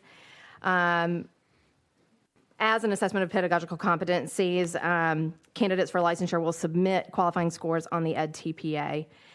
There are a few subject areas where there is not an EdTPA offered, and in those instances, we'll continue to require the Principles of Learning and Teaching assessment. Again, we did add the American Sign Language requirements for the content assessment related to that endorsement. In addition, since first reading, we've also added the computer science endorsement in the licensure policy and the corresponding assessment for that in this policy. I would like to note for you that that assessment is currently being regenerated, and so it's likely that in the fall we will bring you a recommendation for a new assessment. I just thought that you might want to know that now. But we don't want to go without an assessment between now and then. Finally, the educator preparation policy, 5.504. Again, on first reading, we clarified requirements and metrics related to the annual reports. You've heard lots of reports from us on these annual reports. As I mentioned yesterday, we're very excited about the release of annual reports this year. We've done a lot of work to finalize the metrics and thresholds for these reports, and think this represents a significant step forward related to our educator preparation work in this state. We've also made some just minor adjustment to our literacy standards. Again, identified the specialty area standards to which American Sign Language programs should be aligned. And then we added the American Sign Language to the list of world language endorsements. Since first reading, we've made some general formatting and cleanup edits. We've added a few additional changes to our literacy standards. Those are definitely a work in progress and making sure that we're clarifying those, helping our ed prep providers understand exactly what those expectations are. We've added computer science to the list of improved endorsements, and we've identified the specialty area standards to which those programs should be aligned. Be happy to take any questions that you have. Okay, questions? Yeah, Whitney? On the, on I, educator licensure policy, prior to this change, what would a charter school do if they wanted to recommend somebody for a professional licensure? In reality, we've been allowing it. We just needed to make it clear in the policy that that was an appropriate individual to make that recommendation. Okay, and I'm assuming assuming this, we're on final, yeah, this becomes the policy, that there'll be some information shared with the schools that says this is how you do this? Yes. Okay, great, thank you. We've had a lot of conversations with charter leaders about this, so. It'll also factor into the conversations that we're having about evaluation and sort of the reasons to collect that information and how that ties to licensure advancement. Okay, other questions, comments on I, J, or K? Okay, if none, is there a motion to approve I, J, and K? So moved. Got a motion, Wendy? Second. Second, Lillian. Okay, any discussion, questions? Okay, all in favor, say aye. Aye. Any opposed? Motion is approved. We'll move to item L. Elizabeth, promotion and retention policy, 3.300. Thank you. This is the final read item for the promotion and retention policy. Since first read, we did make a few changes based on feedback that we received from districts. The first change is clarifying that retention decisions for students with disabilities must be made in consultation with the student's IEP team, and then clarifies that the progress on a retained student must be reported to parents a minimum of 3 times during the year of retention. And again, that was direct feedback that we got from a district on the policy. Okay. Questions for Elizabeth? Comments, questions? Is there a motion? Thank you for making the changes that we talked about. Yep. So moved. Got a motion from Mike. Got a second? Second. Second, Wendy. Any discussion? Okay, all in favor, say aye. Aye. Any opposed? Motion is approved. Thank you. Thank you, Elizabeth. Okay, we'll move to item M, alternative education programs. Pat?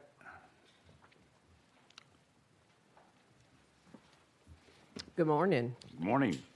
This is the final reading on policy for alternative education 2.302 to update the policy to remove any outdated information and include best practices for alternative education. It also has a couple of minor changes. One is on the definition of alternative schools, and then to clarify that assignment of students to alternative education programs or schools for students with disabilities cannot be done arbitrarily, but has to be done through the IEP process. Does anyone have any questions? Okay, any questions? I feel like I'm the only one talking here, but sorry, feeling I can't let you go out without, I just want to thank you for making those changes. I think those were based on conversation at first reading about students with disabilities. So I appreciate that. I am still super uncomfortable with alternative schools, period, and I love to see the state as we're having these conversations about restorative justice and, suspensions and expulsions that are disproportionately affecting minority students and poor students. I would love to see us look at this at a broader level. That said, given the changes that you made related to students with disabilities, I think this is the policy we have now. So I would move approval at this point. Okay, got a motion from Wendy. Is there a second? Second, Hayden. Okay, any discussion? Okay, all in favor say aye. Aye. Any opposed? Motion is approved. Thank you. Move to item N, Charter School Performance Framework Tests. NJ.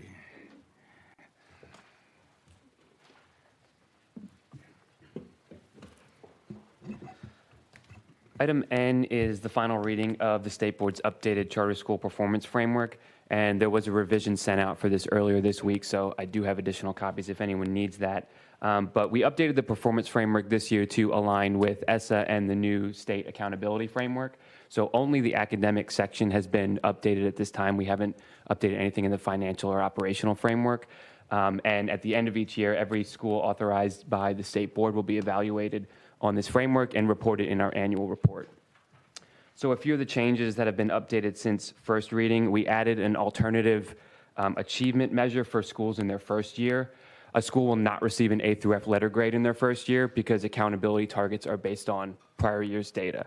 So in replace of the A through F letter grade, we've created an achievement measure based on absolute achievement, growth, and chronic absenteeism, which are three of the main components of the A through F letter grade.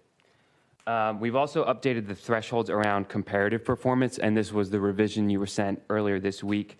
On page 8 of you'll find the comparative performance table, and we have shifted the rating level cutoffs down 5 percentage points for each level. So to meet standard, an authorized charter school would need to be either 5 percentage points above or below the local district's proficiency average.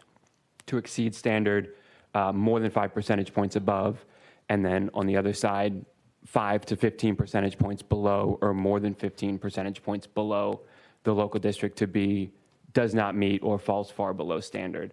And these were adjusted to acknowledge that schools performing within a few percentage points of the local districts would still meet standard and not have to strictly outperform the district every time. And then finally, based on feedback from operators, we added a student attrition metric to the school culture section. So I noted in October, and I'll just reiterate that we gathered feedback from the Charter School Subcommittee, our operators, the Tennessee Department of Education throughout this process.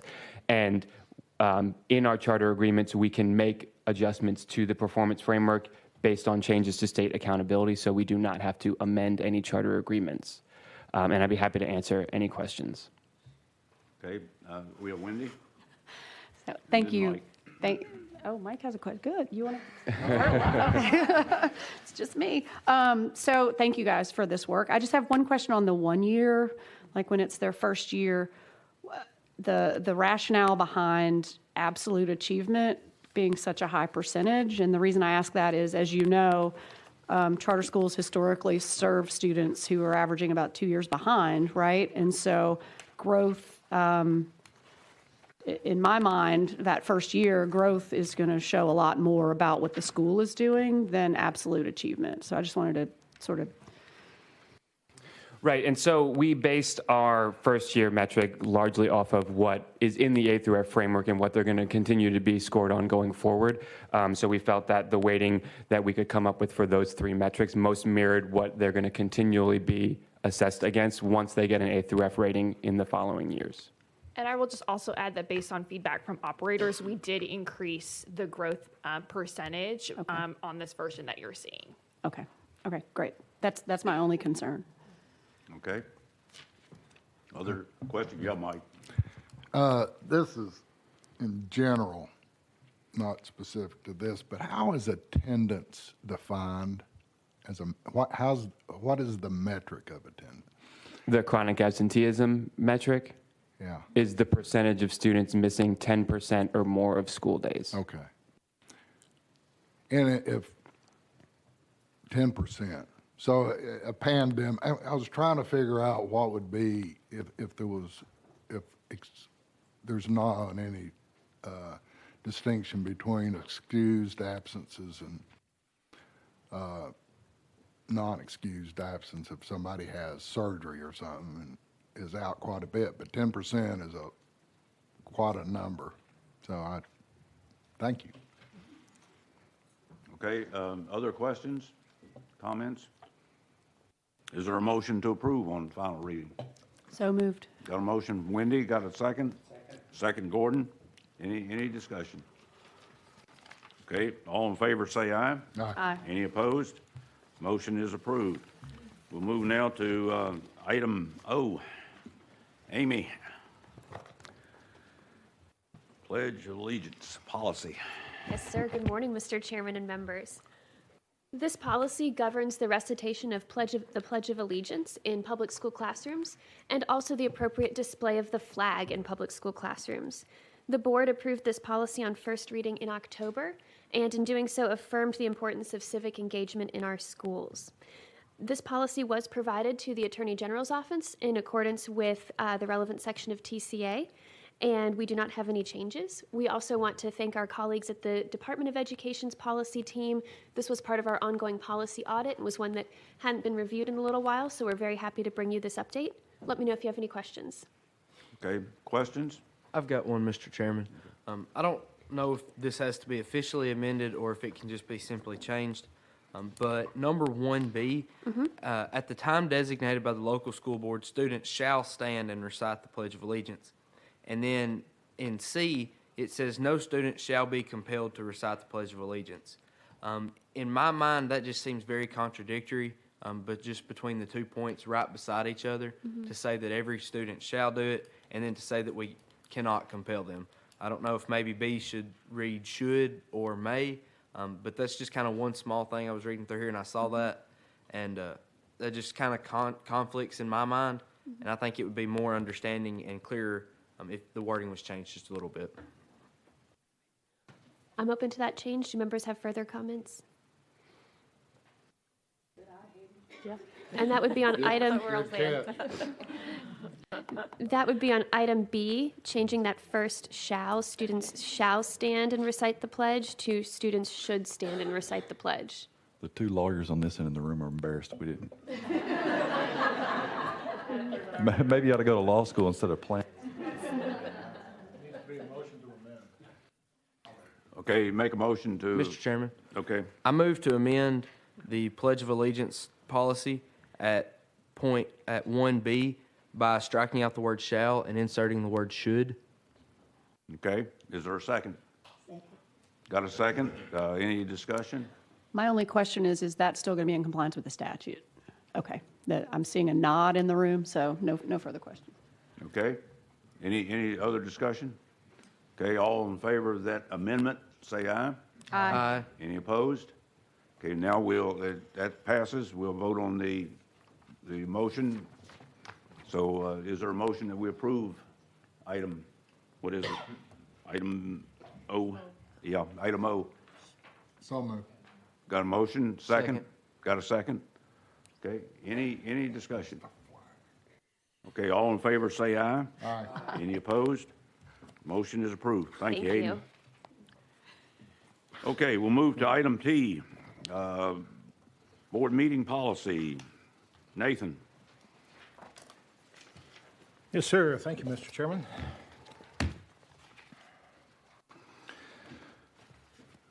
Mr. Chairman, Tennessee Code Annotated specifies the composition and structure of the State Board of Education and gives authority to the board to create its own meeting policy. Policy has not had a substantial revision in at least a decade. I know in your conversation and mine, we had discussed it in your time on the board. There had not been a substantial update to it.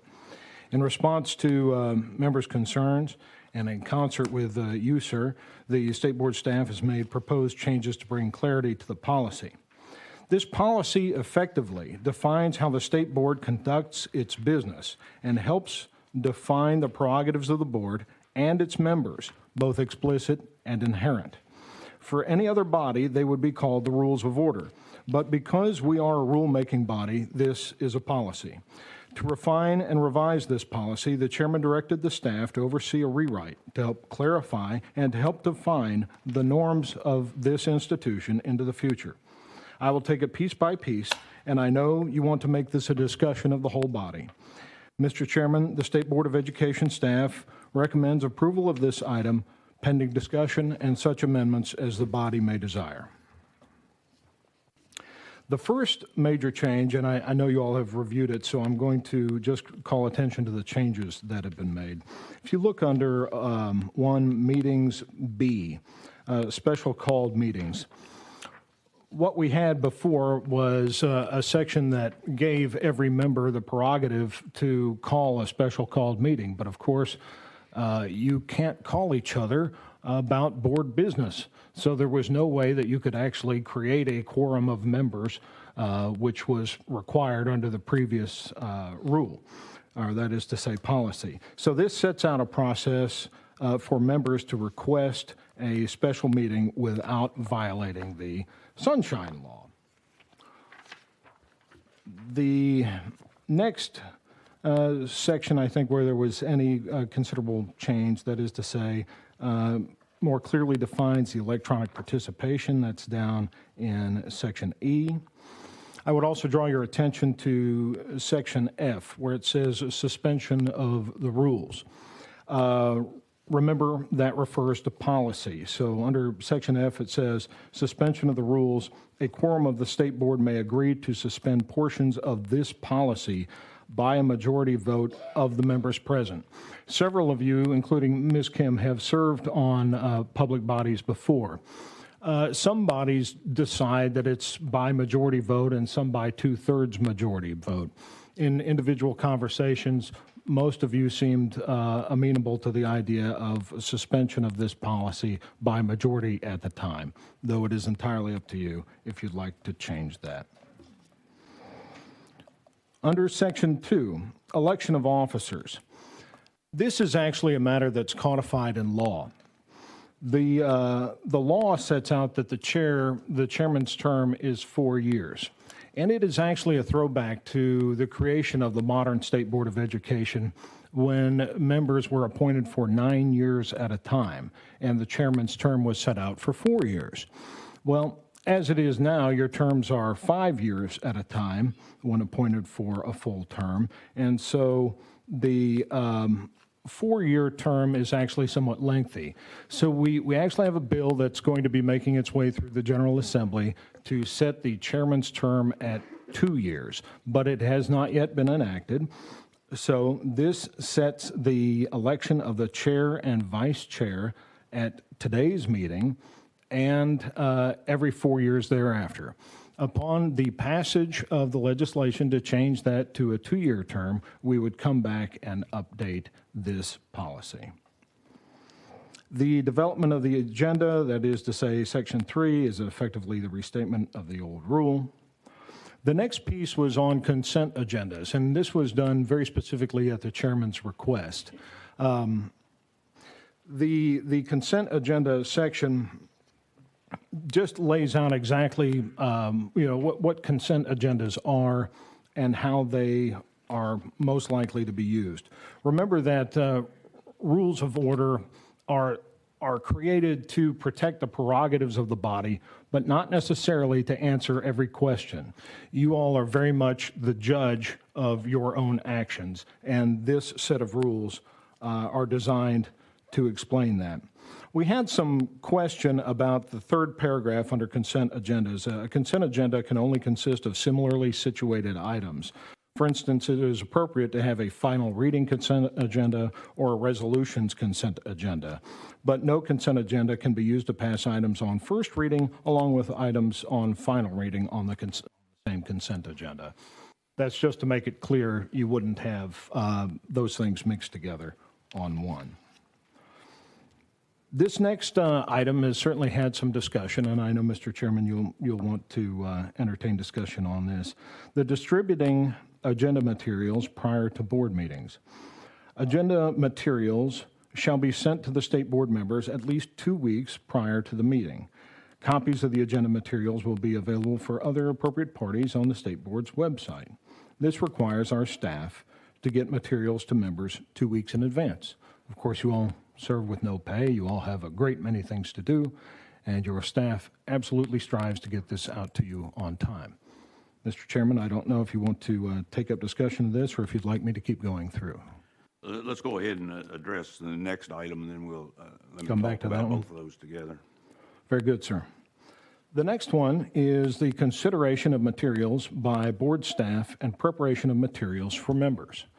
This piece requires that all items defined as new or revised rules, policies, standards, or other documents requiring a board vote submitted by the Tennessee Department of Education for consideration by the State Board shall be sent by department staff to the State Board of Education offices at least 25 business days in advance of the meeting. Items submitted after that point in time must be accompanied by a letter of explanation from the Commissioner of Education explaining the delay and declaring an emergency, necessitating the item's addition. Such letters shall also be made part of the record of the meeting. This would give the State Board time to process the item and make certain that its members have time to review its implications. Yes, sir, Mr. Chairman. The concern that I had is that the 25 days is pretty business days, particularly is a pretty extended period of time. We all know that we're going to run into situations where it's going to be difficult to do. I think it does provide some cover for the department in insisting that we get these materials together. But my recommendation would be that we change that to 20 business days. I think it is something that the staff can work with. I think we need to continue to provide time there to do the editing and so forth, the review and the editing and so forth that they are doing. But my belief is that we can work with 20 days there. And on the material, getting material to the board members, I think that I would tend to change that to 1 week in advance of the meeting. I know, at least in my own case, got lots of things going on, and I generally don't get that on my agenda in advance of a week of the meeting, before the meeting.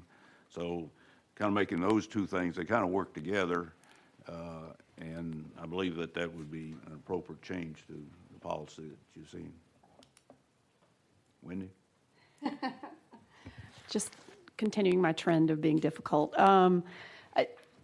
I like the 2 weeks because we often have our calls with the staff in the week before, and if I haven't had a chance to read the materials, and we're talking, 2 binders here, it's a lot of materials, then that call isn't super productive, and I don't want to waste staff's time. So, I think if it's a hardship for the department, with our meetings 3 months apart, to get it 2 weeks. If the 20 days and 2 weeks can work together, I'm fine with the 20 days. But if our staff needs 25 days for the 2 weeks, I don't know what that is.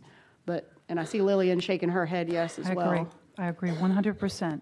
There are other reasons why we would need to have it 2 weeks in advance, because there are other things that come into play. Most of us have full-time jobs, and even if you didn't have a full-time job, you may be out of pocket for a number of reasons that you are not able to read it the first week that you receive them. So I think at least 2 weeks is something that I would expect us to keep. And I agree with the 20 days. Okay. I want to concur. 2 weeks. Oftentimes you want to be able to not just talk to staff, but also talk to people in your district. May want to talk to you and hear from you. And to get it a week in advance can be very difficult. Certainly there may be exceptions that come up from time to time, and certainly to the extent we needed to suspend our rules to consider something, I think we would all be amenable to situations where that's occurred. I would suggest that it would make sense in just the phrasing of B and C. We use business days in C, and in B we just say 2 weeks. Probably needs to make that consistent one way or the other, refer to business days in both or weeks in both. With respect to the 25 business days, our meetings are 3 months apart. I don't know that 25 days is too much, but I'm not the one that has to deal with that interaction. And so I'd just like to kind of hear from the staff, is 20 days enough? Is 25 days enough? Because it doesn't affect us. We won't get ours until 2 weeks before anyway. I know oftentimes there's working collaboration going on, so there may not, in fact, be a surprise. But I don't feel really qualified to weigh in on that without somebody telling me what kind of what goes on the ground. I'm happy to jump in real quickly to respond to that. So I think what we tried to do is put into the language sort of what has been our working arrangement with the department. And I want to say that they've been fantastic to work with in recent years. And I think we've gotten to a place where we have a really good rhythm established in terms of the timelines and sort of setting those out in advance for the department staff. In conversations with the chairman, I think we could drop to 20 business days. And then again, in terms of I think it's right to say 10 business days instead of 2 weeks, but just knowing that that would mean that's when we're posting them online and getting them into the mail. It may not mean that you have hard copies in your hand 2 weeks in advance. I think that would be harder to pull off. But I think, and I'm looking at my policy director, I think we could say 2 weeks in terms of posting online and 20 days, and that would work. The only other thing I was going to bring up for discussion, too, because I just thought we may want to soften the language as well. I know I've talked with the commissioner, and there are certainly items like the BEP that we're going to talk about in just a minute, and other salary schedules that we know are going to be coming in late, that we'll have just right before the meeting. So making sure that we have an outlet that says, and it's not too big of a lift for the department, but sort of maybe would you say a letter of necessity from the commissioner for items that are coming in after? That's just one thought. I don't know if we need as much language as we currently have there. Okay. Chairman? Yes. Candace? Yeah, I appreciate, Sarah, that context. I would just add that 2 of the 4 quarterly meetings we do occur during legislative session. And so because of session, sometimes there are things that happen that we're waiting on before we can actually create the board item. And so because half of the quarterly meetings would fall in that time period, we do have just a reminder that 20 days makes a lot more sense to us than 25 because you're falling within a month of legislative session where we would have knowledge of materials potentially late. Sarah, how would you change the language there again? So I would say potentially at least 20 business days in advance of the meeting. Items submitted after that point in time must be accompanied by a letter of necessity from the commissioner explaining the delay period. And then such letters shall be also made part of the record. Okay. Okay, I'll make a motion that we change the 2 weeks to 10 business days in item B, and then in item C, we change it to 25 to 20 business days, and then put a period after explaining the delay there. So I'll make that motion. Got a second? Okay, any other discussion on that part? Okay, everybody clear? Is this on everything, or are we going to? No, we'll come back and that's just to amend this. That's one amendment. Yeah, that's just. And there will be probably at least one other amendment. Yeah, okay. Any questions? Okay, did we get a second?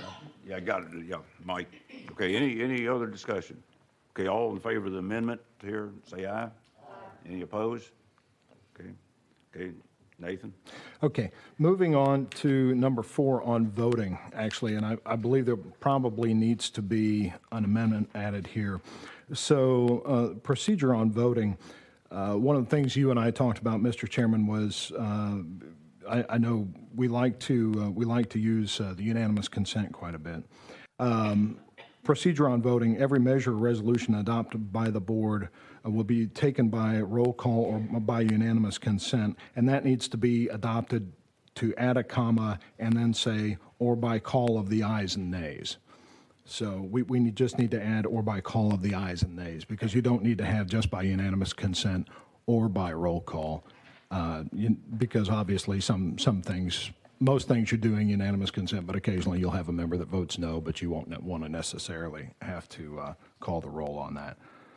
Okay, So I suggest somebody want to make a motion to do it, got that motion to amend, second, got a second? Okay, other discussion? Okay, all in favor of that amendment, say aye. Any opposed? Motion is passed. Okay, Nathan? Roll call votes are the same as the previous rule. Matters of unanimous consent simply makes it clear that it's going to be listed in our minutes as taken by unanimous consent.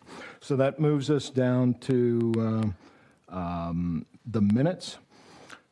So this was a positive update. One of the things that we've struggled with is people can listen to the same debate and come to different conclusions as to how to characterize someone's comments or what was the main thrust of somebody's statements. So what we've done is come up with this language. Minutes shall be kept in accordance with TCA 844-101 at sequence. The term minutes refers to the proceedings of official minutes of the State Board of Education. True and correct copies of the minutes which cross-reference the electronic recordings of the board minutes shall be kept prepared under the supervision of the executive director and chair after each meeting, and the copies shall be sent to all members. And all committee minutes shall be filed in the State Board office. This allows the particular section of the recording to be referred to in the minutes without the thrust of their comments necessarily being characterized by a third party. So I think that's a pretty useful. The rules of order, we did stick with Robert's Rules of Order. The recognition of speakers rule stays the same as it was. Subject of remarks, procedures for asking questions, representatives of groups. All of the rest of the section stays the same, Mr. Chairman. With that. Okay. Are there other questions for Nathan on this policy? Yeah, Wendy? You're going to miss me, aren't you? So I did not know that we had recognition of speakers. I'm thrilled that we have recognition of speakers. So just one question. It looks here like if someone wants to comment regarding something on our agenda, they have to give notice to Sarah 48 hours prior to the meeting with their name, address, phone number, blah, blah, blah.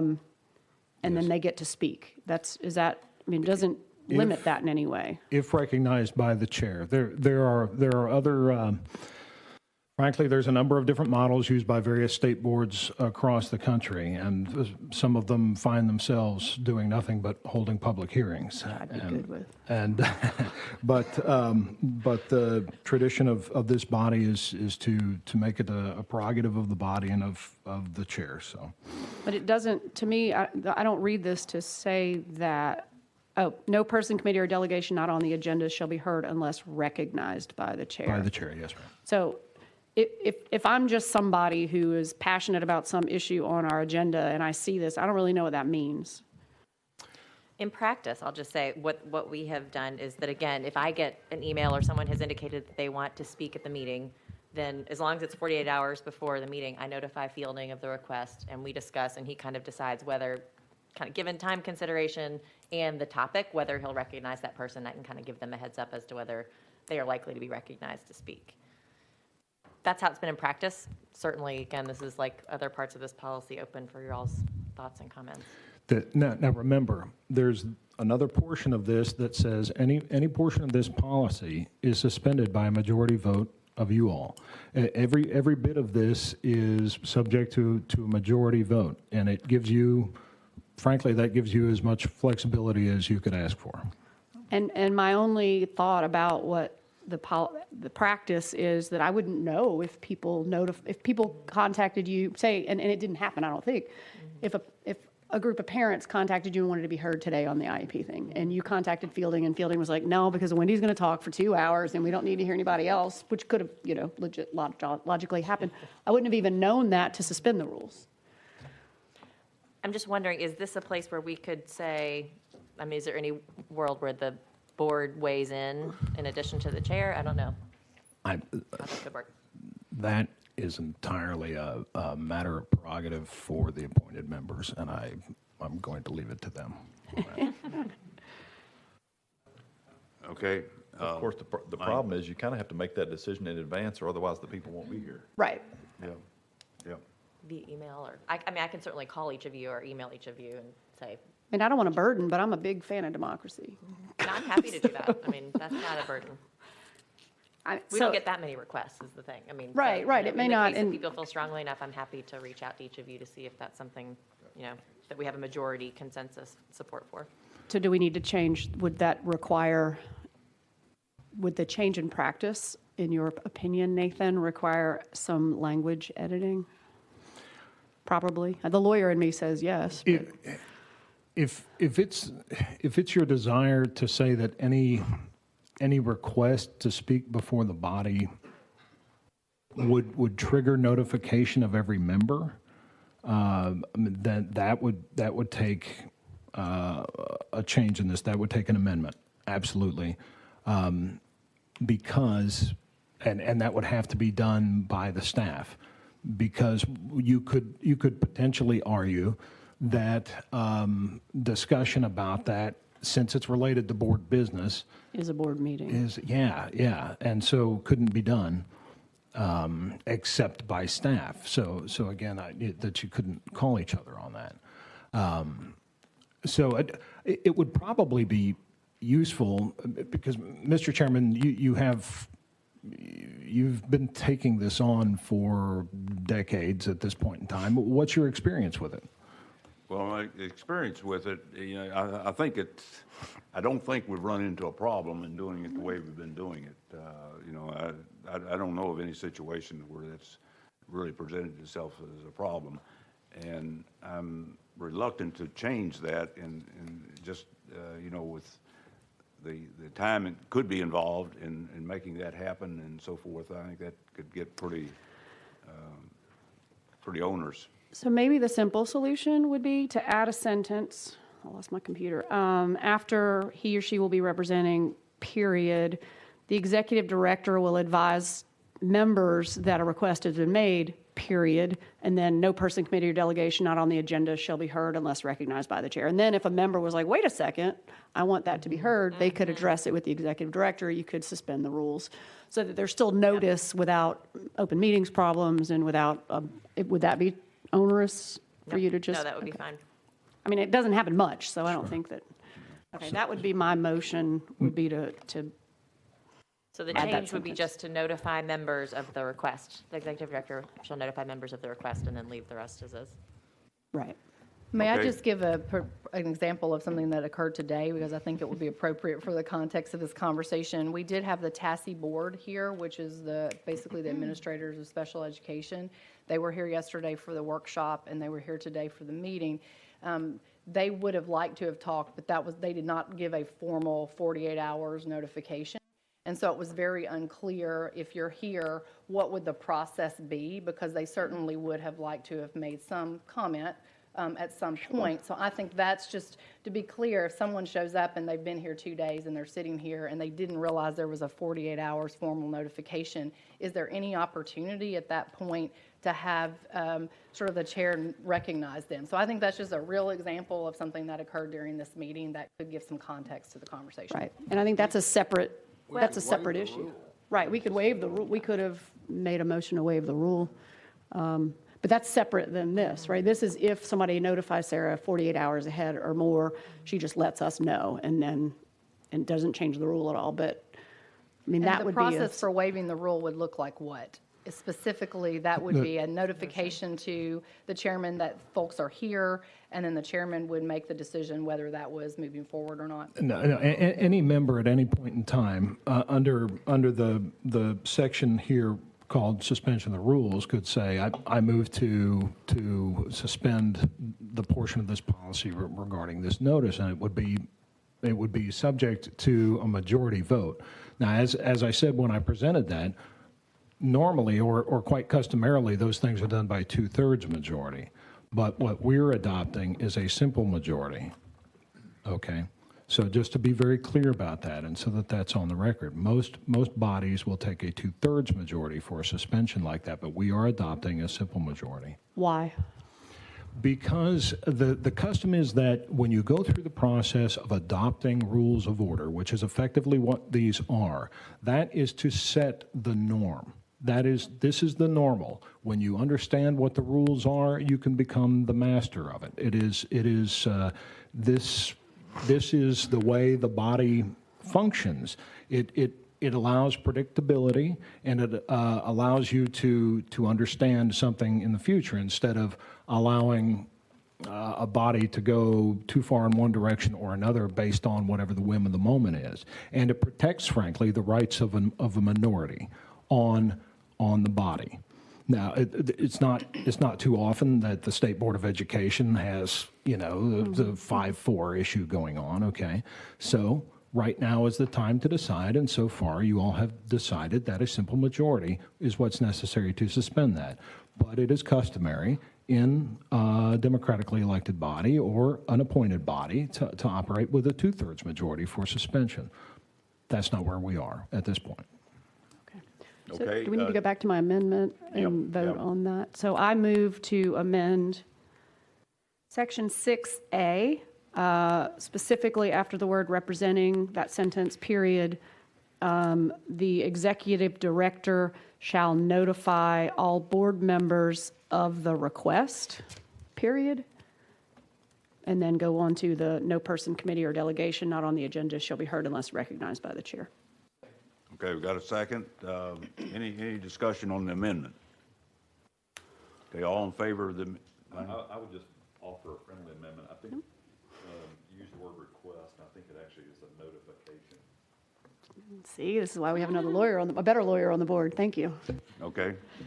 Okay, we'll include that in the amendment. Are you amending the amendment? That's, No, let's just include that in the. it's a second degree amendment, and it would be customary.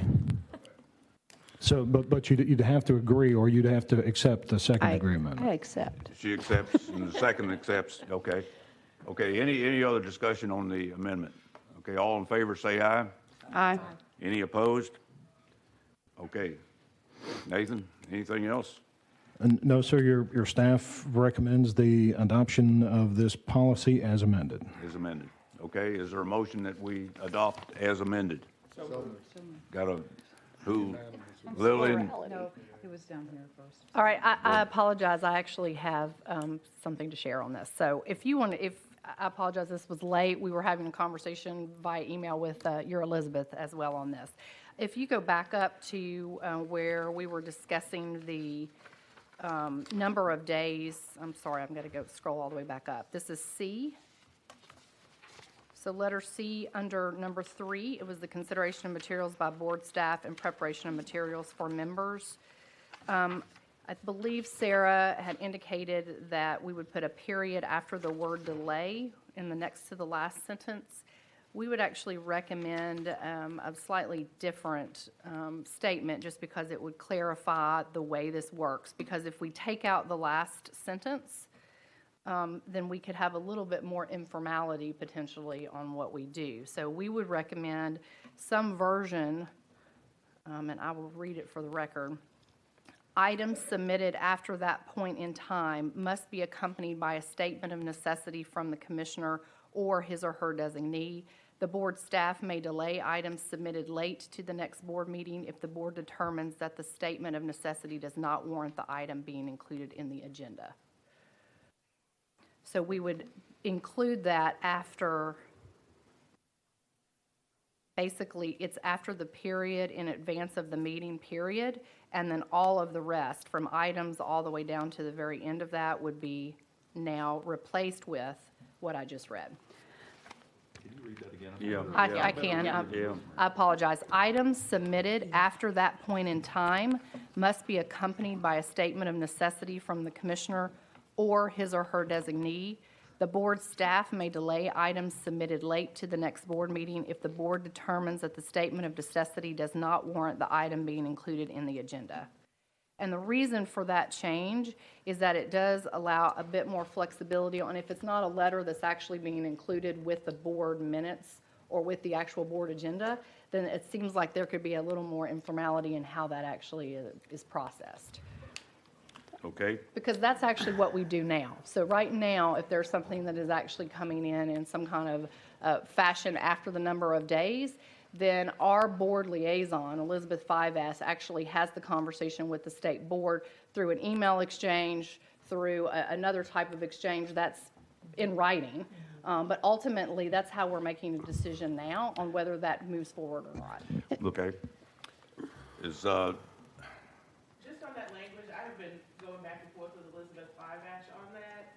And I know it says the statement of necessity is going to be submitted to the board staff, but then it says if the board determines, the board staff may delay items submitted to the next board meeting if the board determines.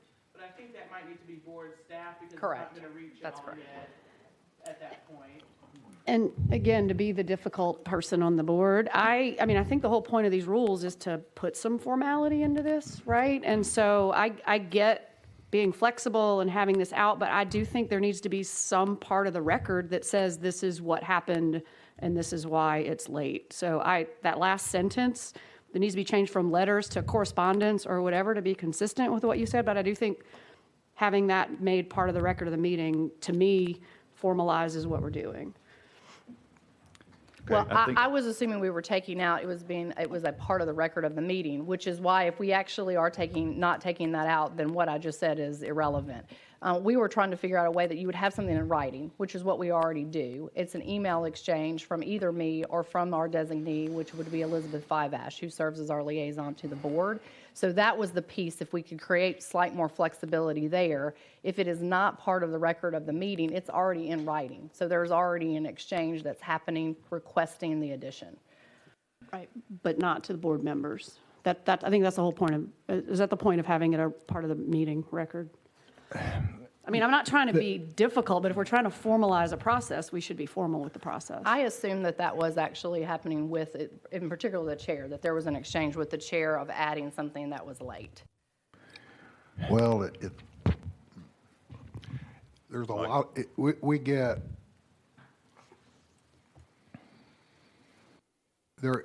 we get the majority of our information in an adequate time. But there's changes. There's a lot of changes from the first distribution to a week later. And then there's stuff that comes in late.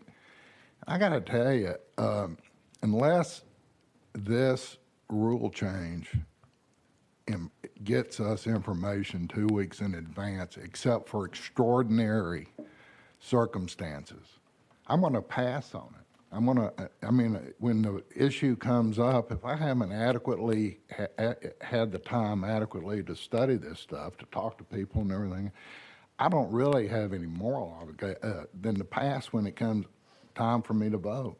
We got to get it in a timely fashion, and the word crafting,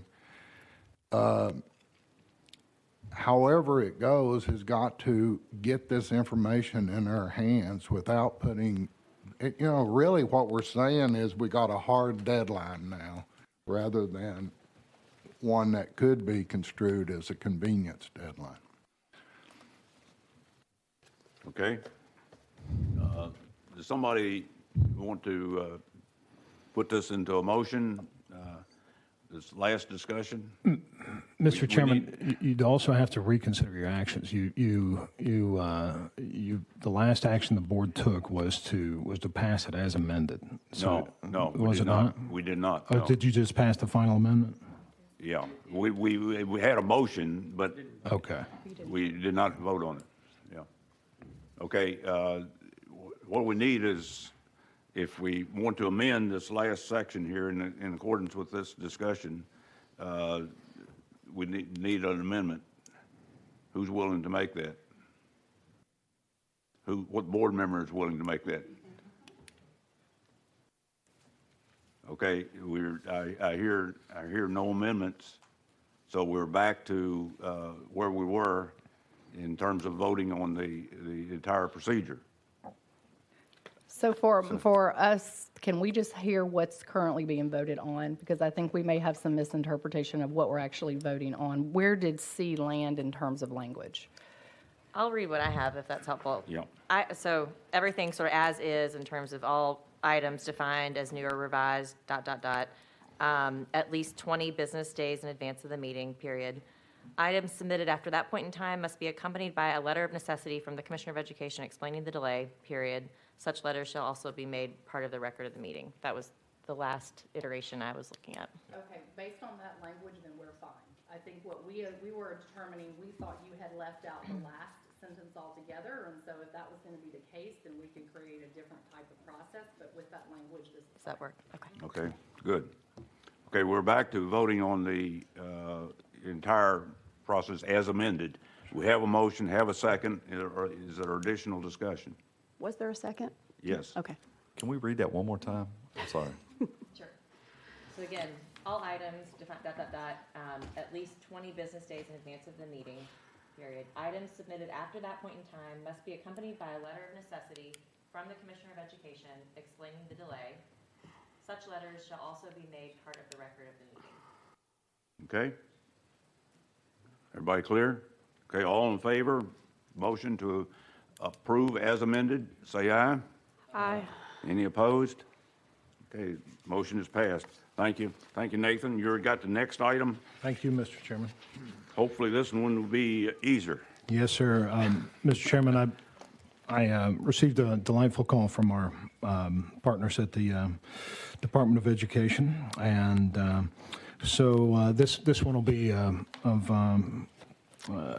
special pleasure to you. The TCA 491302 4A specifies the State Board of Education shall establish our BEP Review Committee, and this committee is directed to meet and regularly review BEP components, including the preparation of an annual report on or before the November 1st deadline each year. Based in part on that committee's recommendation, this is the final read of an item requesting that academic interventionists be included in the BEP funding formula. As you know, Mr. Chairman, under your leadership, this has been an item that the BEP formula has been pushing for the last 2 years, and the word is that it's looking good for inclusion in the executive budget, which will be unveiled on Monday. So the State Board of Education staff recommends adoption of this item on final reading, sir. Okay. Questions for Nathan on including RTI and the BEP funding formula? Any questions? Is there a motion to approve? So moved. Got a motion by Gordon. Got a second? Second. Second, Lillian. Any additional discussion, questions? Okay, all in favor say aye. Aye. Any opposed? Motion is approved. Thank you, Nathan. Thank you, sir. The next item, the 4A, is a matter of information. Those are the TSAC defaults, and that's just a matter of information. Okay, we'll move to teacher licensure actions. Brittany? Thank you, Chairman. Based upon discussion yesterday at the workshop and at the beginning of today's meeting, I think we agreed, or the board wanted to pull items Q and T to discuss and vote on separately apart from the remaining list. Okay, is there discussion? Is there a motion to approve all items other than T and Q and pull those out for separate discussion? So moved. Okay. Second. Got a second? Any additional discussion? Questions? Just one question. In reading over a number of these that involve teacher-student inappropriate contact or whatever, I know there's a teacher code of ethics that governs a portion of that, but is there any education of the student on what's proper, what's improper? Because I see social media is playing a role, and there are other sort of nuances to these interactions that, for a young person may be easy to fall susceptible or prey to. So I'm wondering, is there any education on their part as they enter high school, let's say, for example, the 9th grade or something, where there's something that informs them of what's inappropriate or appropriate with them and a teacher in their relationship?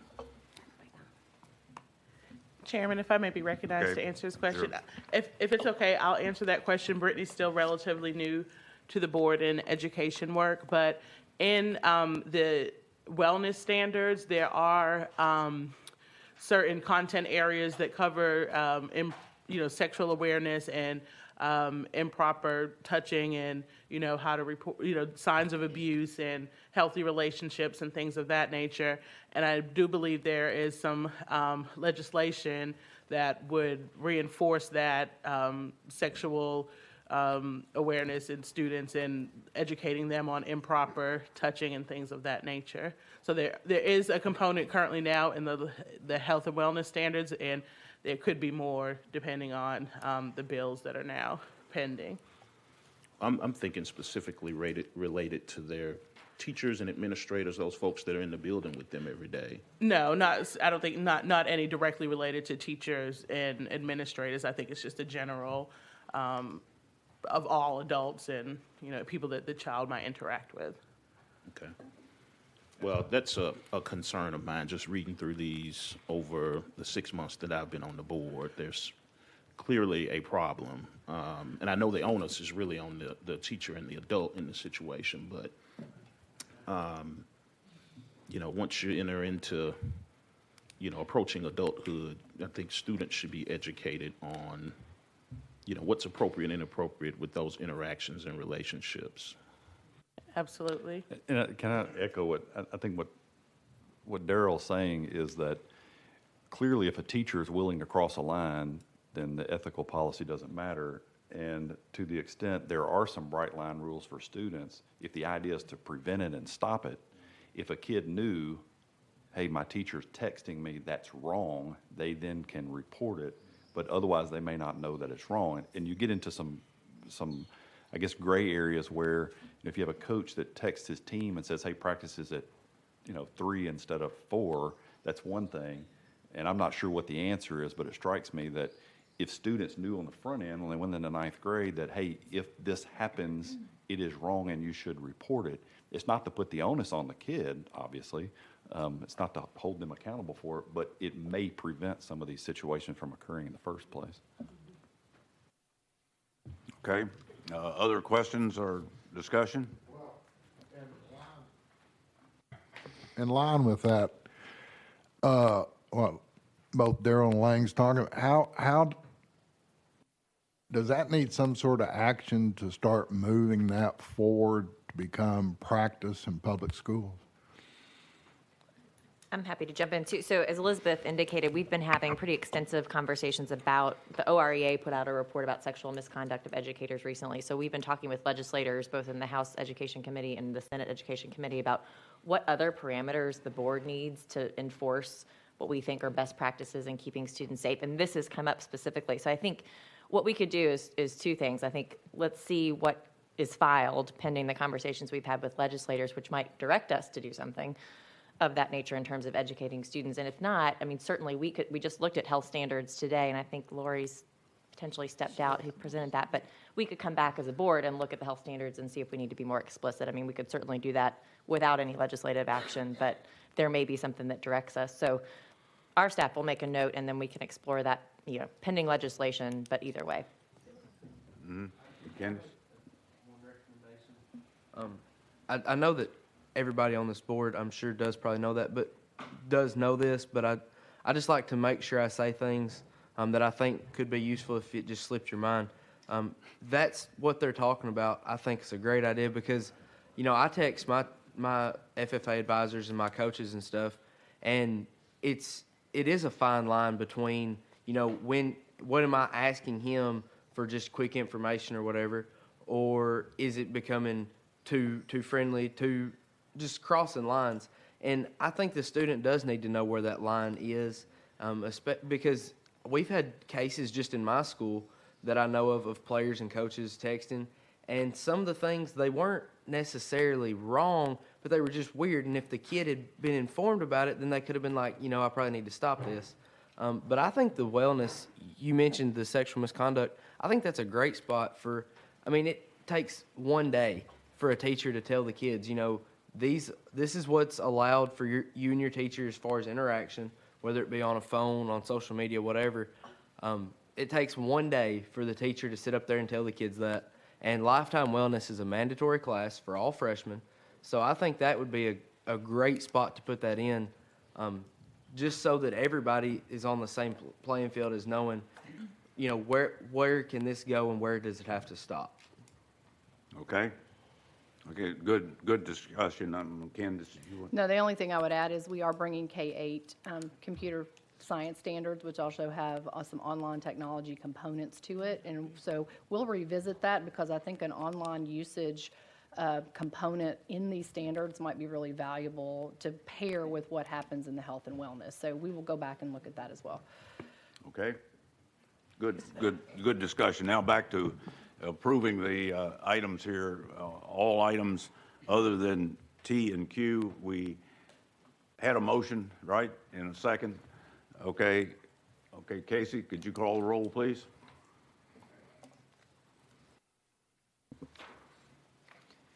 Mr. Baucom. Ms. Chansey. Mr. Cobbins. Mr. Edwards. Mr. Ferguson. Ms. Hartgrove. Aye. Ms. Kim. Ms. Tucker. Aye. Mr. Weissman. And Mr. Chairman. Aye. Ayes have it. That's approved. We'll move to item T. Discussion on item T. Q or T? Well, which one? It Okay, doesn't. either one. I didn't know if you wanted to go, my Okay, OCD is let's go like, Q then. is first. Okay.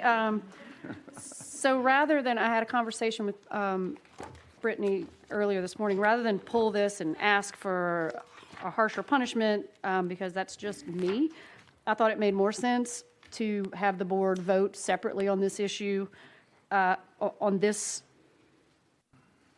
person's suggested punishment, and then if the board doesn't have a majority that approves it, then Brittany would go back and look at a harsher punishment, because it could just be me. And so my concern here, we talked about this during the work session, but just to reiterate that, as a kindergarten teacher with a lot of knives in her classroom, which could be complete knives and all sorts of sharp things, which could be completely innocent and just sloppy and not very smart, or it could be something else. And I just can't get, and I don't think Brittany can get a great answer.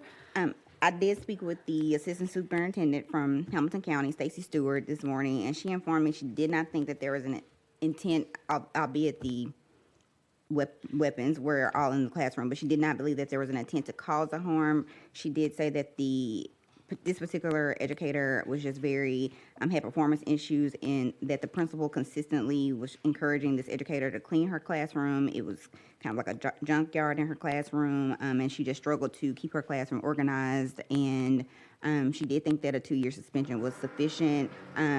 She didn't think that it was a matter of a revocation or that it should have been some type of permanent revocation, which I informed her that permanent revocation wasn't even on the table.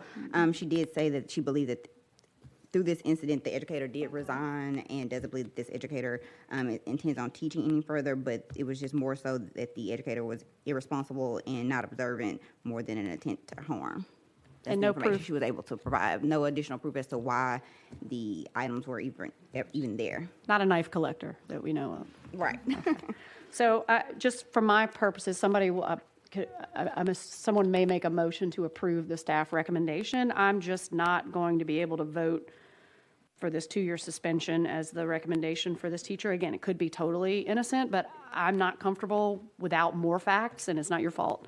A teacher that's in kindergarten, whether it's just really stupid to have all these sharp things on all the kindergarten tables, or whether there's something more malicious, I'm just not comfortable putting my name on her being in a kindergarten classroom again. So, or at least being in a kindergarten classroom absent some harsher punishment and some follow-up on to improve the choices she made. So that's why I pulled it. What's her current status? She is resigned from Hamilton County, and as of this morning, I checked her status. She's not currently employed anywhere in Tennessee. So would we As an know educator. if she was in another state, we wouldn't know teaching? No, not unless we got some kind of report from her of misconduct. So, okay. All right. Okay, is there a motion on item Q? Either approve the recommendation here or to send it back for harsher punishment? Do we have a motion? So moved. Got a motion, and then what the motion is to approve the recommendation that's here. Okay, we got a motion that approves the recommendation. Got a second. Additional discussion. So I was looking at these pictures. They do not look like school materials. And they also look like something that if a student had on them would become a real big deal. It may even involve law enforcement. And these are just laying around with screwdrivers and pliers and stuff. And there are a lot, these are, this isn't a little miniature Swiss Army knife. This is a big, there's a lot of them. So I can't understand how the administration allowed these. I mean, they didn't appear in one day. And so it was like it had been a chronic warning on clutter, when the real deal is these weapons. I'm kind of with Wendy on this, but at the same time, I think there's more than just her that dropped the ball on Okay. Line? I just want to add to that. There is possibly an explanation for this that might satisfy me and make me feel better about it, but it's not on me to come up with one. There are, and I guess I'm with Mike, what troubles me is when I look at the pictures, I can't think of a reason on my own why those types of knives would be in a kindergarten classroom anyway. And again, there may be a perfectly valid explanation. The burden of proof is on someone to show me that.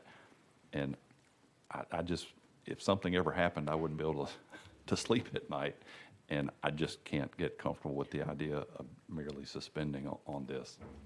Okay, we have a motion to approve the 2-year suspension that's recommended here.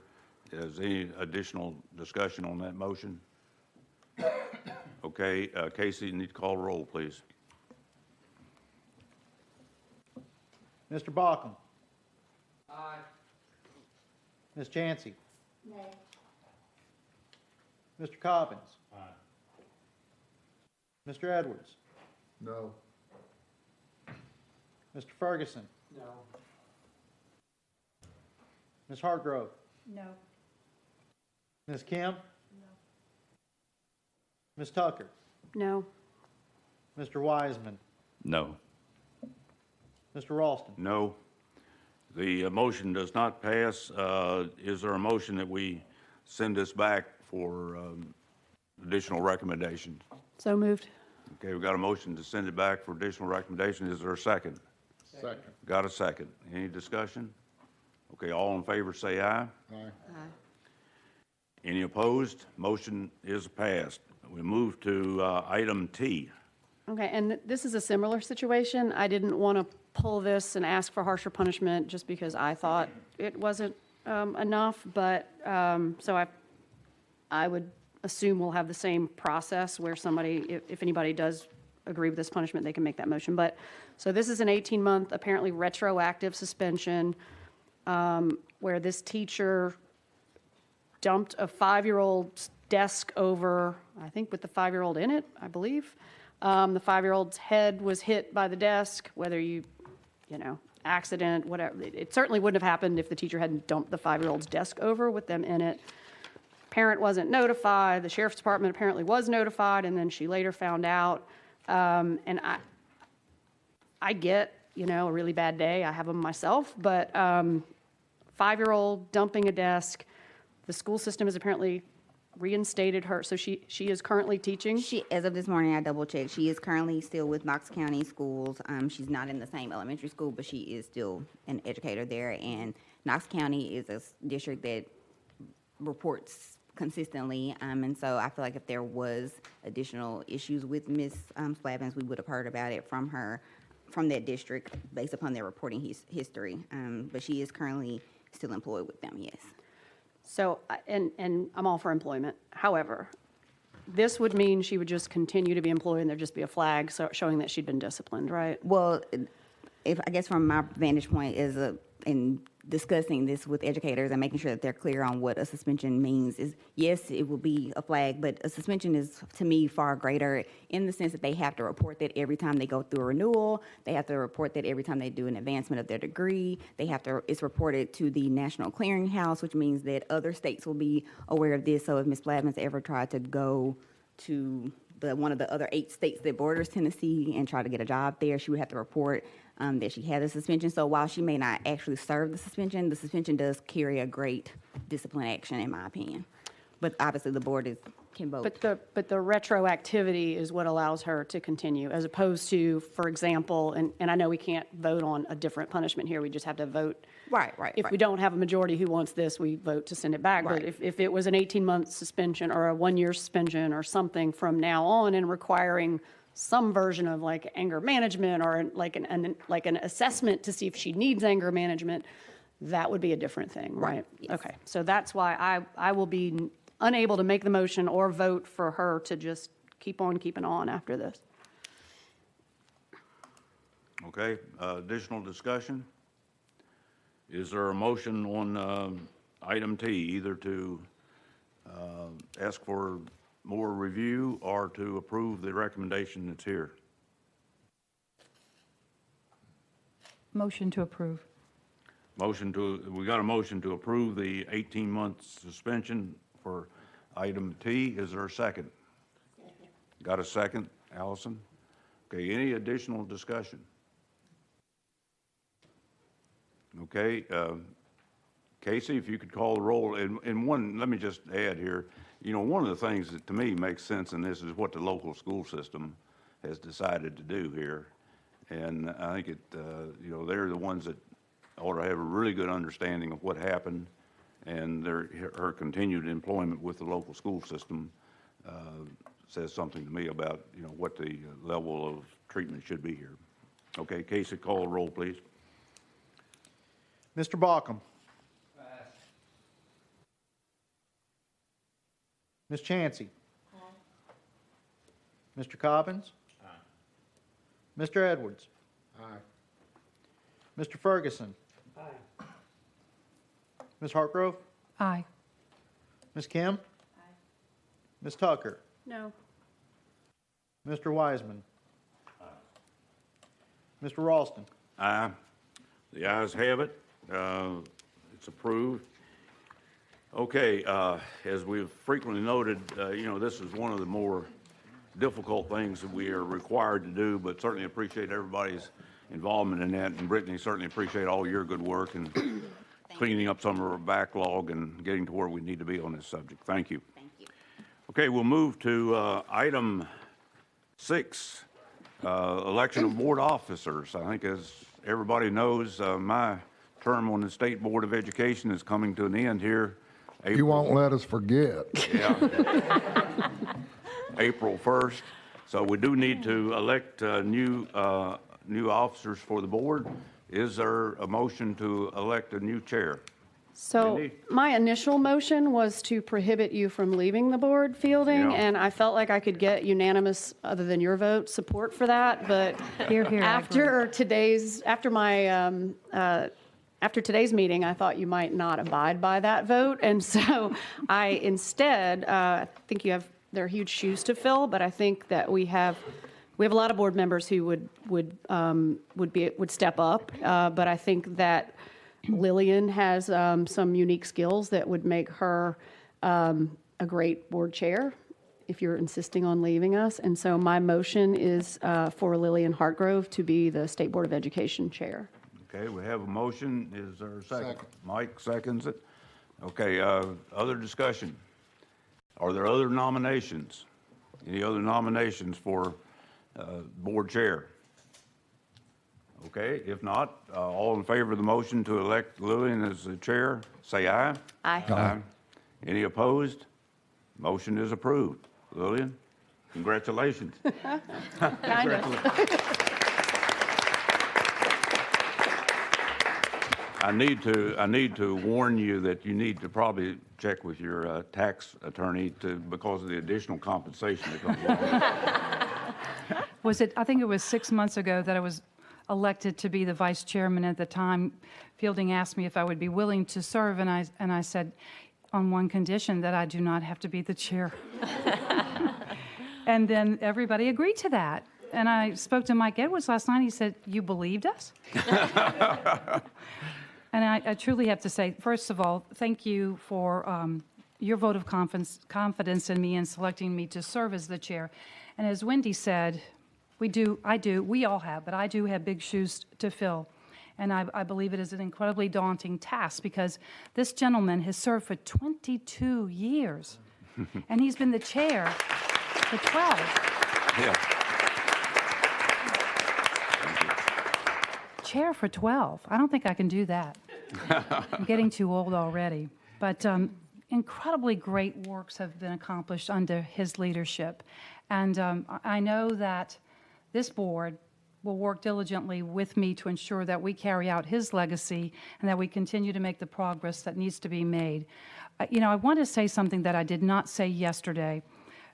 Candace McQueen, she did a report yesterday that showed a comparison of where we were in 2015 to where we are today. And the progress that has been made in 3 years is absolutely incredible, and it really deserves to be celebrated because it is the work of a lot of people.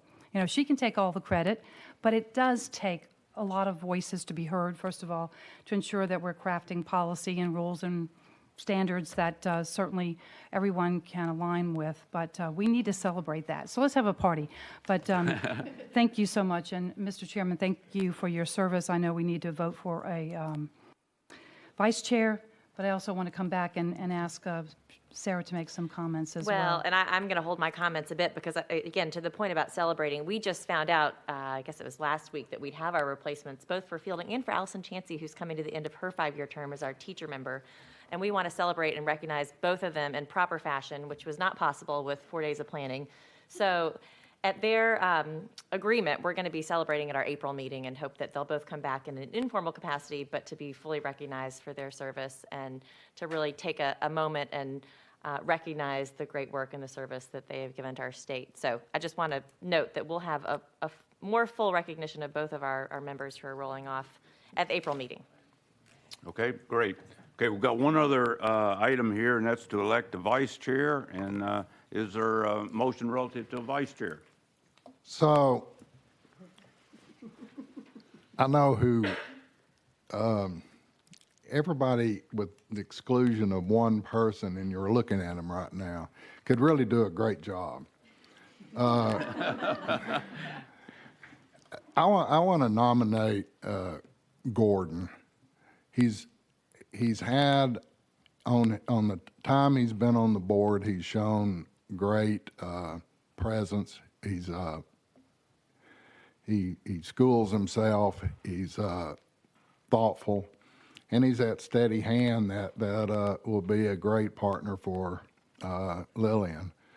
So that'd be my recommendation. We got a motion. Is there a second? So I would second that. Got a second from Wendy. Okay. Any other nominations? Anybody else want to volunteer? Anybody in the audience want to volunteer? Okay. Here no other nominations. We'll vote. All in favor of the motion to elect Gordon as the vice chair, say aye. Aye. Any opposed? Motion is carried. Do want to. Yes. Am I allowed to put the same contingency that? Oh, okay. I'm sorry. And it will have the same effect. I was going to say yes, the same. Yeah.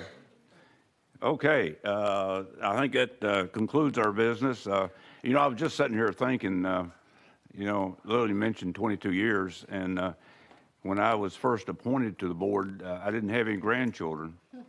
And now I have 6, and 4 of them are in college. So that kind of puts, for me anyway, the 22 years a little bit more in perspective to see what's happened there. We do look forward to coming back to the April meeting, and I've had some comments I was going to make here, but we'll save those to the April meeting. So Be sure to send your 48 hours notice. Yep. That's right. Yeah.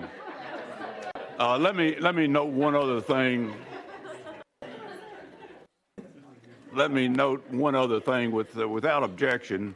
On the BEP Review Committee, I've been serving on that committee, and Lillian, with her new election, will serve in that capacity on the BEP Review Committee. So without objection, we'll make that change in the BEP Review Committee. I object. Okay. You got your future meetings, April the 20th, July the 24th, and October the 19th. With that, Meeting is adjourned. Thank you.